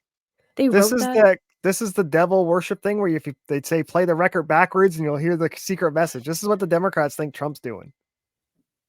There's a secret because this expert guy, this Simi, as Professor Simi testified, Trump's speech took place in the context of a pattern of Trump's knowing encouragement and promotion of violence to develop and deploy a shared coded language with his violent supporters. An understanding that developed between Trump and some of his most extreme supporters that his encouragement, for example, to fight was not metaphorical, referring to a political fight, but rather as a literal call to violence against those working to ensure the transfer of presidential power. Trump understood the power that he had over his supporters. Meanwhile, Maxine Waters said, we need to fight. We need to go to their houses. We need to rouse them out of their beds. Like, that's not inciting shit? Okay. Yeah, that's not okay. Simi relied exclusively on public speeches and the J6 report to opine on these reactions to President Trump's words. He conducted no research, interviews, or field work of his own. Why is this in here? He's their guy? Dr. Spiegel. That's all this expert is a Dr. Spiegel. Oh, this is Trump's thing. I thought this was the other guy for a second. I'm like, why are they saying this? This is bad. This is Trump. Simi also disclaimed any opinions on President Trump's intent or state of mind, yet the district court used Simi's testimony to support its factual finding that President Trump intended to incite violence, despite Simi's concession that he could not testify to President Trump's intent or state of mind. For its conclusion of law, the district court held that the Colorado Election Code does not allow the Secretary of State to assess a presidential candidate's eligibility under Section 3 of the 14th Amendment. The court agrees that interveners that the Secretary cannot investigate and adjudicate Trump's eligibility under Section 3 of the 14th Amendment, but it nonetheless held that Section 1-4-1204 gives courts that authority because it requires district courts to hear the challenge and assess the validity of all alleged improprieties and issue findings of fact and conclusions of law. But section whatever also says that any challenge to the listings of any candidate on the presidential primary election ballot must be made in accordance with section 1-1-1111. And section 111 allows relief only when, quote, a person charged with a duty under this code has committed or is about to commit a breach or neglect of duty or other wrongful act. And it allows only the issuance of orders requiring substantial compliance with the provision of this election code. Okay. The district court did not explain how the Anderson litigants could proceed under section 113 when its opinion admits that Secretary Griswold had done nothing wrong. Its opinion admits that Secretary had done nothing wrong, and when it further acknowledges that the Colorado Election Code forbids Secretary Griswold to investigate and adjudicate Trump's eligibility. The district court went on to hold that President Trump had engaged in insurrection within the meaning of Section 3, but the district court ultimately concluded that Section 3 was inapplicable to President Trump because the president is not an officer of the United States. What a mess. It also held that the presidency is not an office under the United States for purposes of Section 3. Right. The state Supreme Court proceedings. We're only on page 22, but this is what Trump had to say. So are you interested in this at all? Yeah, I'm with you. Just getting Okay, dark. Let me turn on a light. Okay. Can you still hear me? That's a no. Hey, Amit. Good to see ya. I've requested that my sister make me her friend on Discord so that I can get her information over to you. So it's happening. Greased those wheels this morning. Okay, you ready? I'm ready. Let's roll. The state Supreme Court proceedings. Both the Anderson litigants and President Trump sought review of the Colorado Supreme Court, which accepted jurisdiction and reversed the district court. The Colorado Supreme Court first addressed whether the Anderson litigants could pursue their claims under Section 113, which required an allegation that Griswold would commit a breach of neglect of duty or other wrongful act by allowing Trump on the ballot. Like the district court, the state Supreme Court acknowledged that the Colorado Election Code imposes no duty on Secretary Griswold to determine whether presidential primary candidates satisfy the qualifications for office. Yet the court still red states could just ban blue state presidents. Like, nope, we don't like your state. Reds are banning the blues. We're just like, it just becomes a civil war again. Yeah. That's where we're heading. If they want, it's That's just where dumb we're shit. heading. But I think the Democrats at least rely on the fact that for the most part, it seems like we is whatever, but it doesn't seem like Republicans are willing to like play as dirty as the Democrats are. I wish they No. would. If that's the As game, well, then we should as a play former it. leftist, it's Mhm. all emotional. They don't care what's true, what's fact or fiction. It's my emotions, so I'm right, and you have to be wrong because my emotions say that I'm right, and that's all they care about. Right and wrong doesn't factor in with the left. That's why they're degenerates. This is annoying. It says, having concluded that Anderson's litigants could proceed under 113, the state Supreme Court went on to consider the merits. It rejected Trump's due process challenge to the district court's expedited consideration.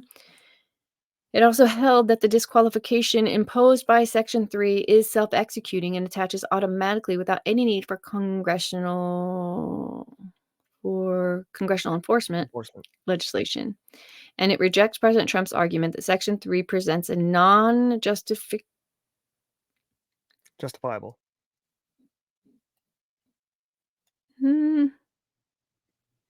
That's not what that says. No, there's no F. Judiciable. Justiciable.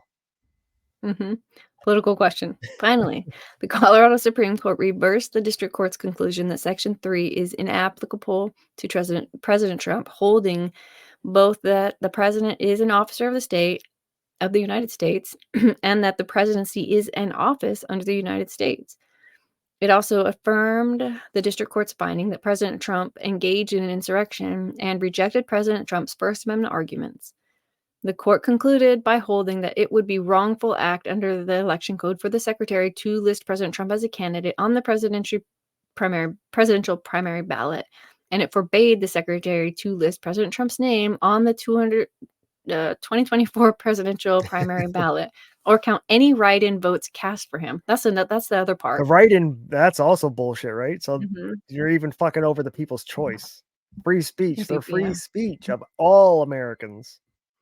But the court stayed its ruling until January 4th and announced that the stay would automatically continue if President Trump sought review in this court. 3 justices dissented. Chief Justice Boatwright argued that Section 113's expedited procedures are strict statutory deadlines, making it possible for Section 113 proceedings to accommodate the uniquely complex question that arises when a litigant seeks to disqualify a presidential candidate. Justice Birkenkotter dissented on similar grounds, and she also attacked the majority's false and atextual claim that Section 1202 allows only qualified candidates to appear on a party's presidential primary ballot.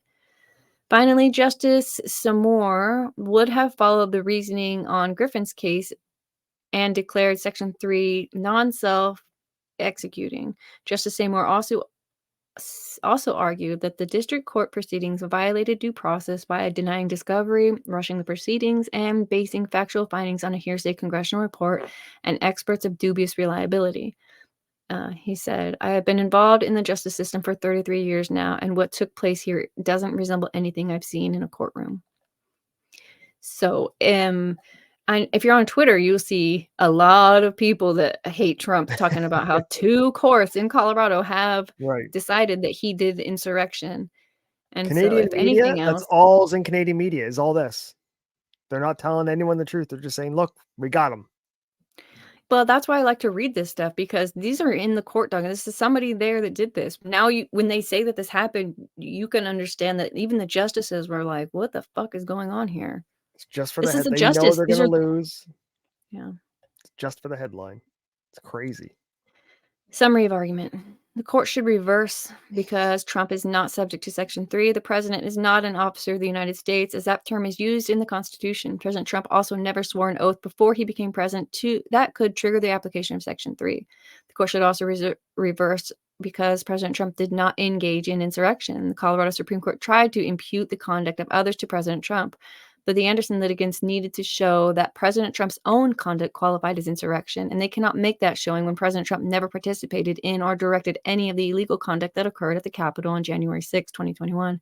In fact, the opposite is true, as President Trump repeatedly called for peace, patriotism, and law and order.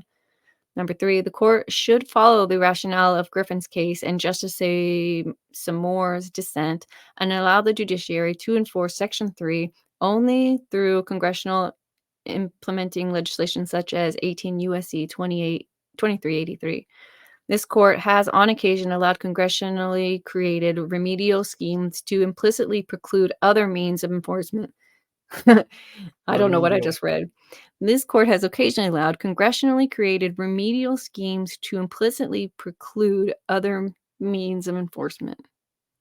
Which is, yeah, they're just doing the dog and pony show with the fake headlines, knowing they're going to lose. I think that's what he's saying. And there are reasons to do so here, given the precedent of Griffin's case, the anti-democratic nature of Section 3, and the danger that courts will apply the engaged in insurrection test in a partisan and tendentious? Tendentious? Tendentious. That sounds Use right. words I know. Eggshell moment.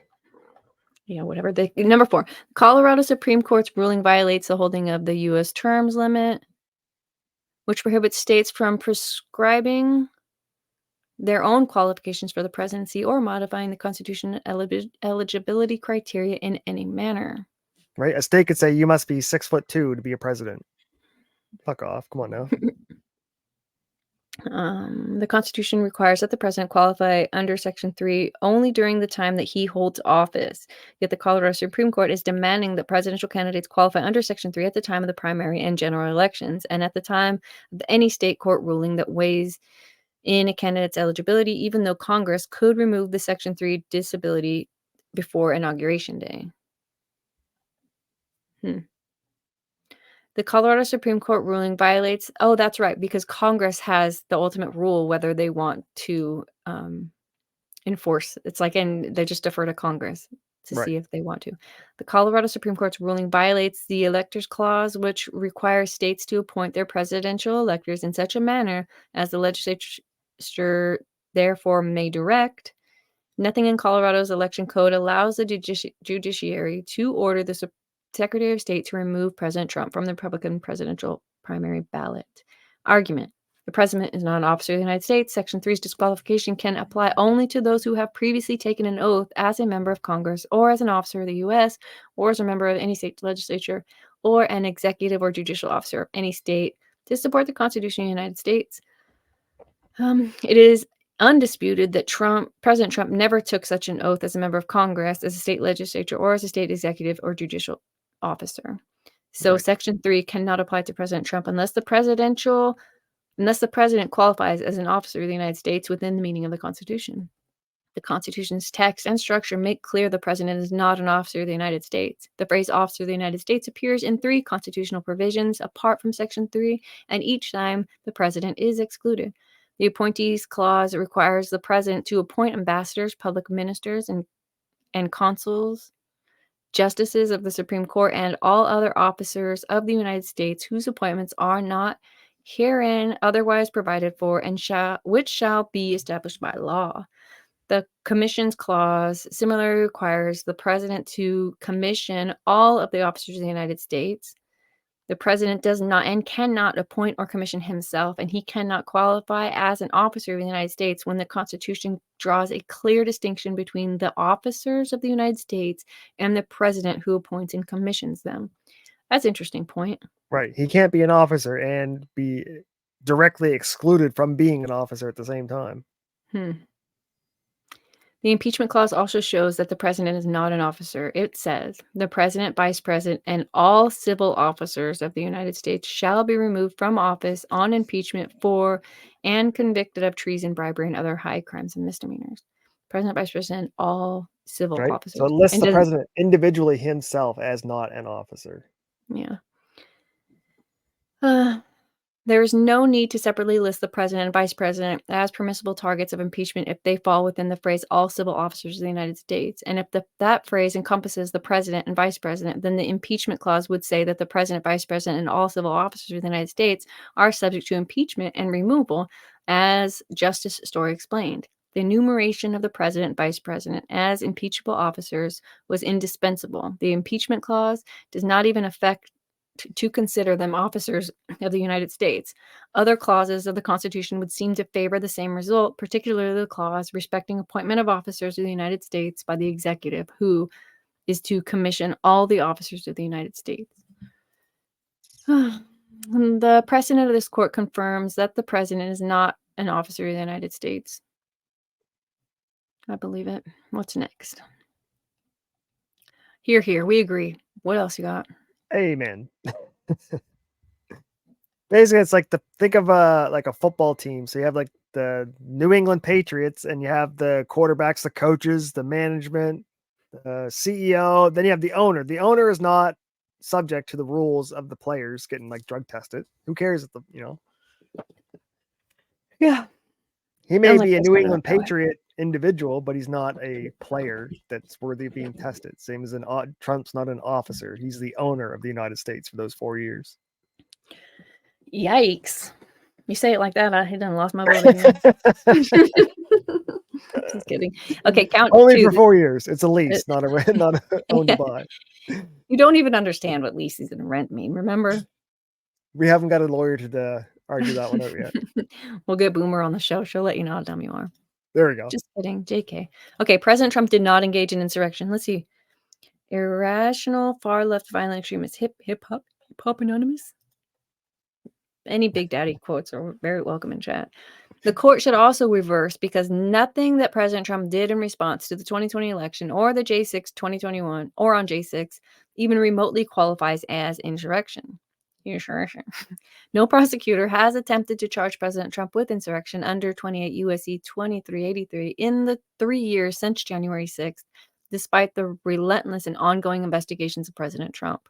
And for good reason. President Trump's word that day called for peaceful and patriotic protests and respect for law and order. Do In you his think we could speech, get the internet to train the AI to change insurrection to erection? no. Uh-uh. We I don't know what mean, we 4chan can could do. try, We but don't know what 4chan's capable I've of. been messing with the AI for a while. It remembers. It definitely got some of us tagged. Everyone, like 6 years ago, we were all worried if like our mailbox had a specific colored dot because FEMA's gonna come collect us. That was a bit No, you just have to have a blue painted roof not to get your house burned up and laser beam yeah. attacks. Mine is blue now. One's gonna be. I'm just kidding. Mine isn't. It says in his speech at the ellipse, Sure. President Trump told the crowd to peacefully and patriotically make your voices heard, and he encouraged support for our Capitol Police and law enforcement. On the evening of January 5th, President Trump instructed the Secretary of Defense, who had authority to deploy the National Guard, to do what's required to protect the American people.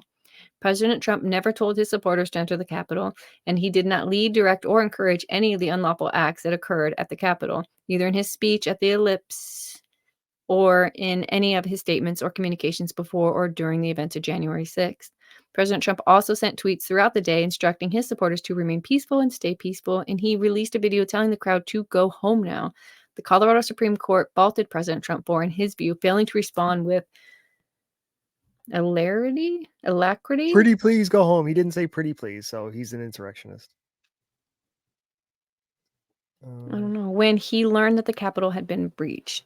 But even if that were true, and it isn't, a mere failure to act would not constitute engagement in insurrection, as even the Colorado Supreme Court recognized. Which is great. You didn't ask them oh, to stop hard enough. yeah, you used all your coded words, and then you Right. forgot to uncode them.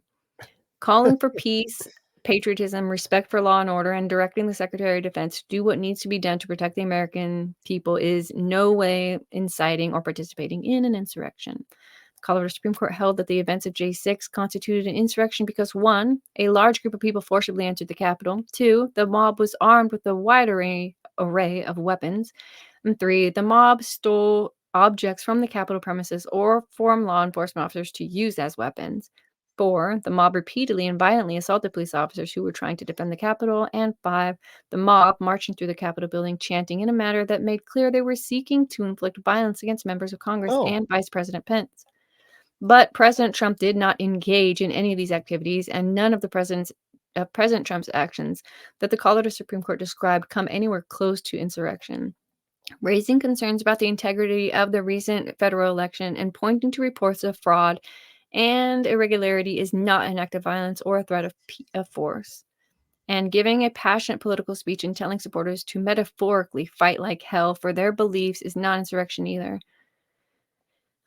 Section 3 is not a vicarious liability regime, and there is no legal basis for imputing the conduct of others on President Trump.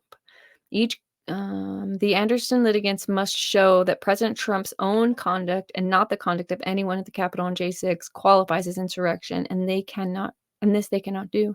The Anderson litigants insist that President Trump's speech at the ellipse and his statements and tweets leading up to the events on J6 should be regarded as acts of insurrection because Professor Simi opined that President Trump was speaking in coded language to his supporters. Imagine, like he didn't say it, but if you read between the lines and flip some of the letters around. Yeah. Show us your code. Show us how we translate it. Because if only you can translate it, it's magic. If we can take your translation and translate it, then it's good.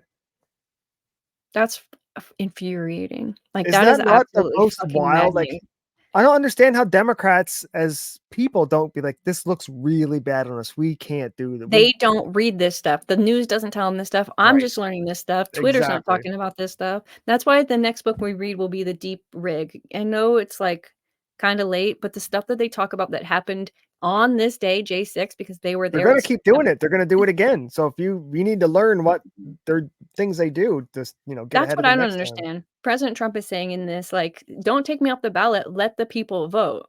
But then in the next speech, he's like, the vote's rigged. Well, then how the hell is the vote going to remedy this? Right. That's where That's I'm what I right. don't understand. That's It's a where I little bit keep out of both pondering. Like, sides. I'm so vote against evil, vote against evil. Then like voting doesn't fucking matter. Why vote at all? It doesn't matter at all. Vote against evil. So I'm like, don't vote for who you want. I've already given up on who you want. I'm just like, vote evil away. Whoever's less evil, take the least evil. Ugh. Han said, I love that movie. I can wipe my own ass. Yeah, that's like the sad part. Did you watch Big Daddy ever, Nova? Yes, but I don't remember it. I do remember watching it. Oh my God. It's one of the only movies like I do remember. There might be 5 movies that I can quote, and that's one of them. I love Big Daddy. It's cute. I watched more Adam Sandler, like the Billy Madison. Mm. What was the one he had the frostbite foot that he was getting stabbed, and he won the millions of dollars or something. Oh, I don't know. Millions of dollars. The only thing I can think of is He had Mr. what's her name, the one who got caught shoplifting that we used to date Donnie Jepp, the wino girl. Donnie. I know who you're talking about. Winona Ryder. Yes. Yeah, that I was don't think his you said any girlfriend. of those words correctly for the record, but I'm right with you. It's funny because we're both kind of in the middle now, but you lean left and I lean right. And a lot of it is I can tell by the things that we watch. Like you watch completely different Adam Sandler movies than I did. Like I'm not a Yeah. huge fan of the ones like you watch, but I watched a shitload. It's like we could make lists, I'm sure, of where like just how our thought process is. Remember all those movies, like the older movies that I grew up was all my leftist upbringing, right? So I was watching all. Yeah. And it's probably still the same. I don't think you change fundamentally how you are. Just, you've added in logic, reason, and facts. So then you kind of forced you to the middle. But No, still, I think I'm worse though, behave because I like think the I'm leftist. so angry that I was duped for so long that I'm like anti-left. Exactly. And I being didn't a just leave the leftist, left. I'm those are fucking your anti this because feelings, you right? guys So fucking lied those to power me and you. fuck my, Yeah. fuck my Your brain up for so many years. And as a leftist, the feelings are what motivate you. So What it's like drive you? Yeah. triple. That's why it's so weird that they jump the shark so often, because it's like with There's Elon no Musk, egg on your like, because I used to lose all my arguments, right? I get egg on my face so many times, but I didn't care because I knew I was right. My emotions were telling me I'm right. And then I kept losing to like, here's the FBI statistics, here's the facts. I'm like, fuck, I'm missing something. So right. But it's 100% emotion. You can't, I don't know if it's cognitive dissonance that doesn't let them change or accept new information, because I could not accept it. And it was Trump that kind of pushed it all over the edge, because it was just too blatantly obvious how bad they were lying. Yeah. Because I didn't know Trump, but I like knew of him through boxing. He was always at the boxing events, so I knew he wasn't a racist person. So when they started calling Trump, I'm like, wait a minute. And that was kind of like the first peel of the onion, and then it was. I was kind of the same way. I'm like, what the fuck? I didn't care. I thought it was creepy and weird that Trump was gonna like trying to be the president in 2015. I was like, or 2016, but in 2015 or leading up to that is when I was like, what the shit? Like my parents full on flew a Trump flag. And I don't know if my sister's here, but one day I called my sister at the very beginning. I'm like, fucking hey, they have a Trump flag. Like, what the fuck? And we had a good little laugh about it. And then I got home and I had to, so I wasn't engaged, but since they were engaged and clearly so fucking engaged that they have a flag flying out front of their house, like I needed to, in my thought process, I wanted to help them understand why I thought it was a bad choice, but I didn't know why I thought it was a bad choice. Yeah, I just was like, come on, Trump, the president. Like, it seemed like a show. Like, this is, all the famous people on TV say he's bad, so he has to be. No, not even that. I'm not a TV watcher, and I hadn't been up to that part either. And I'm not necessarily a Kool-Aid drinker, but just not really looking. You got Trump, the reality show guy with the names on the buildings and all that, and it's like I didn't see that as presidential, right? Yes. So I went home and I was looking, and you saw it as Hollywood. Yeah, I guess I just didn't. I didn't see it. I'm like, why? Why is this even a question, really? And then I watched a rally. I came home and I watched a rally, and I was like, oh shit! And honestly, it was the first rally that I watched. I was like, I kind of like what he's saying. Actually, I don't have anything against any of this. And then I started rolling it around, kind of like I did with Tucker Carlson VP thought. Like I immediately out of hand, I'm like, no, fuck off, never. But then it's like, okay, what is the VP? What power does it have? What does it need? What would be a good fit for right there? I did that with the president. I'm like, okay, what is the president? What is the United States? Is it a business? What could we use? What, you know what I mean? And so I did end up coming around to not just hating him because I was told to, and really supporting him and voting for him twice. So the Trump rally thing's actually changed my opinion a lot, because it would always be, a small group of right-wing people like Trump, but he's filling fucking arenas, stadiums, like football stadiums. And then you go to Biden, he's got a high school gym that's half full with half empty seats. And like, something's not adding up here. yeah. And that's when Damn. Biden just went in the basement and stopped having rallies and stopped doing meetings, because the crowds just weren't there. And it was embarrassing when Trump has, 10,000 people waiting outside just to get in the arena for politics, not a rock concert, for politics. This is how, That's why it's so easy to say it's like cultish, because Right. it's politics, but it's not. But I think it's the don't know. tread on me people, that if it wasn't Trump and their rights weren't being infringed so hard, I don't think any of those people would be out rallying for Trump. It's just, he's the only guy they got. Like, please do something. Like, Actually, I saw a thing about Michelle Obama shaking up the White House or something like Big that. Mike, baby. I'm telling you, Biden's going to die of COVID. It's going to be the fucking super surprise October fucking. Everyone has the same headline too. This is State of the Union, MSN. Yeah, because they need to brainwash it into being, it's normal. It should be accepted that this fucking weirdo has no experience is going to be your president. Cindy Adams of the New York Post suggested that Michelle Obama may enter the 2024 presidential race with support from Barack. Have you seen her one eye's trying to get away from her face? What the fuck is happening right here? There are these ads right now, and it's Obama and Biden, and Obama is like leading, right? If it's a dance, he's definitely leading, and blah blah blah. And then Joe tries to be like through his words. It's like the most cringe thing I've ever seen. But the whole time I'm like, this is it. They, for some reason, Obama I don't never know, left. the Obamas, yeah, they're Even through Trump's 4 years, Obama was pulling every fucking string in every department. Trump was just pretending to drive the school bus, right? Mm-hmm. A Joe flop out offers potential probability Michelle could wiggle in. But who the hell is Cindy Adams? She's just probably nobody. I'm telling you, she's gonna run. I'm terrified about what could possibly happen because our leaders matter. Who we select, who speaks for us, who holds that bully pulpit affects us in every way. Something I take for granted. That's how it ends. Is that what she said? Additionally, Barack. Oh, this must Otherwise, be because what she she's not the said. only one. A bunch of news stations up in Canada were like, "Do you think she should?" Like, they didn't have her on or anything, but they were like, "Do you think she should run?" I think she'd be a good president. She'd be way better than Trump. Like, they're getting society's minds to like kind of get ready for it. Okay, Michelle Obama said January 10th, what's going to happen in this next election? I'm terrified about what could possibly happen. Okay.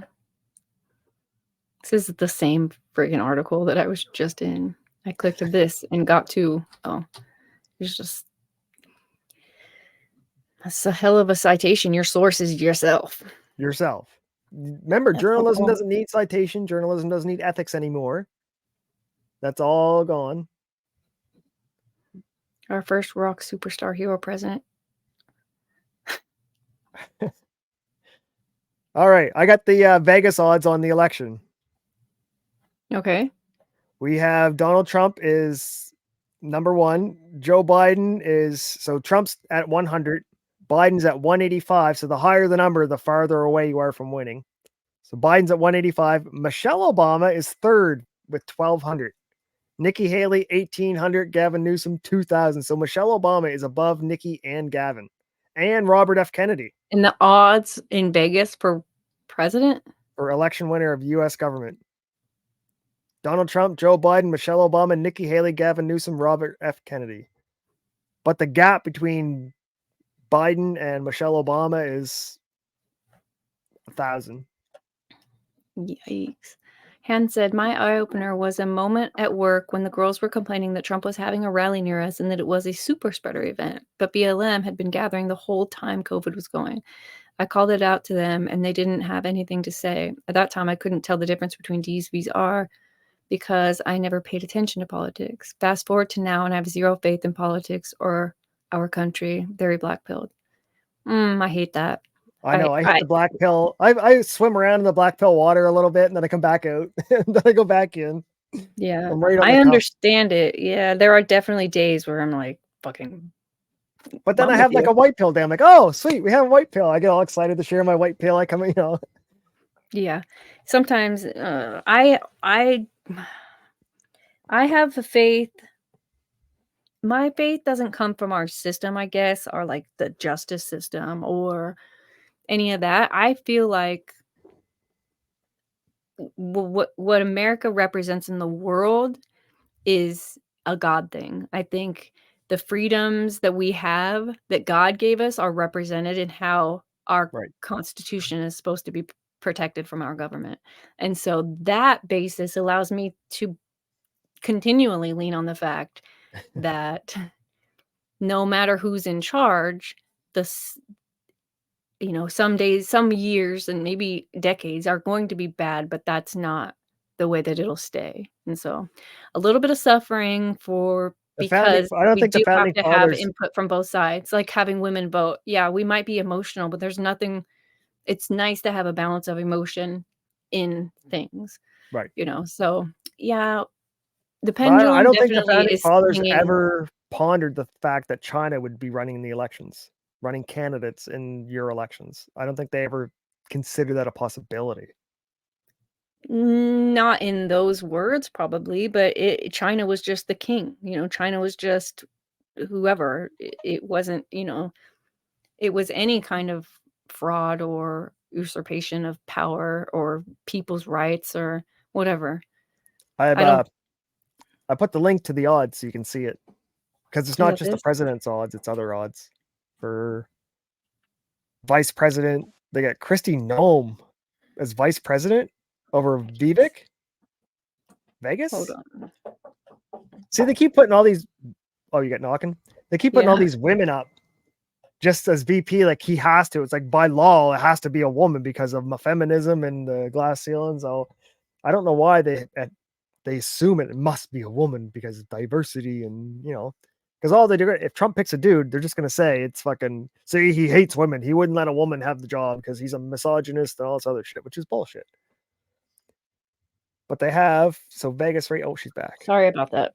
No worries. I was just bashing women. Because he's gay, y'all. Super gay. I'm joking. First you said I still have hope, but I'm probably an idiot. Yeah, totally. We're idiots, but I like Yes. hopeful idiots is better than Right. the alternative. Because I think that the reason that people are like, fuck it, give me communism, give me the purple hair, and who cares about facts, reason, logic, or Those anything people are rational. yes, they have given up. They have given up. They have They have blackpilled given before up. any of y'all. I have no And shame. that's I what have it looks no like. nothing. And it's true. I think those people really have just given up anything, any hope of just give me something, right? Just, I don't care anymore. They don't give a shit. They're like, give me my universal income and my damn women's studies degree and I'll fucking rule the world. Okay, these are the Trump. So I wanted to look at the 2020 odds. Did they ever show us? I don't like think they how, go back in time. because I'm curious how fucking off they were. See, they got Joe Biden and Michelle Obama as the number 1 and number 2 nominees for the party. Kamala Harris is below Gavin Newsom, which is hilarious. I don't know how to read any of this. Who will Dwayne "The Rock" win? Johnson's on the ballot for the Democrats. Who will win the Republican Party vice president nomination? Kristi Noem? This is Vegas, remember? They know stuff we don't know. And it's better to have a low number here? Yes. Oh, yes. wait. High number's bad, low number's good. So they don't think Haley is at all going to be VP? No chance in hell. Okay, what else we got here? Chris Christie, who will be the... Oh, he's gone. And this guy, they fucking got this wrong. He's gone, right? Didn't you just tell me that? Well, he just dropped out today. So this is how fucked they were. This is a prediction, yeah. This is ridiculous. Save your money, y'all. Vegas is retarded. Or whatever this is. Who do you got running against Trump? Do you think it's going to be Biden? Yeah. They've selected him. They can't unselect him because they want to save first woman black president for 2024 or whatever the numbers are. So they can't get rid of him first or they get Kamala. So they have to run him. They're running his old ass. I don't know. I still think he dies. I don't know. Oh man, it's already 12. Okay, let's head out of here. Tomorrow we're gonna do Trump's book. Yes. We'll pick up any loose ends we forgot, anything I forgot to cover today. Tomorrow about Trump. We will probably be talking a lot Trump for the next year. So sorry if you hate that. I see that I did lose a few subs. It possibly could be because of my putting politics in the midst of this channel, but I don't give a shit. Hey, everyone you lose, you gain too. That was That's the not Trump law he put on the books. It so far hasn't happened Every yet. new regulation we get rid of 2. Okay, so then we're gonna start tomorrow at 9, like regular, or noon Eastern. Yes. We'll see you guys then. Thanks for hanging out with us, chat. First hands. I'll plug my lights in Meet. before it goes dark this time. Sean, it was good to see you. Hadn't seen you in a minute. Yeah, it's crazy. The sun is really fucking with you. Yeah, when it 'Cause we sets, started it's just early. like, see ya, peace, and it just goes. Well, we started early and it still gave up on you way early. Right? And it's Alright. only what, 4 o'clock here. Damn, that's wild. That's that northern light. Yeah, it's a flat Earth, some flat Earth shit. We gotta have a flat Earth show one day. I'm game. Do you think it's round or what? Well, I can pick I can be swayed. Okay. I'm very conspiracy theory minded, so if you can convince me, I will come to the club. Oh, well, in that case, you might as well come as a globetard and you leave out of here, just pancake her there. Beautifully. Thanks for hanging out. Love you guys. We Yes, will thank you. see you tomorrow. I'll see you guys in Discord. I got to get some foods and fill up my drinks and we'll hang out. Thanks, chat. If you haven't followed the channel, then you should follow it because I need to make up for 2 followers that I lost. Right. And like and subscribe. Yeah, and also like and That too, do all the yes. things. We'll see you tomorrow morning. Adios, chat.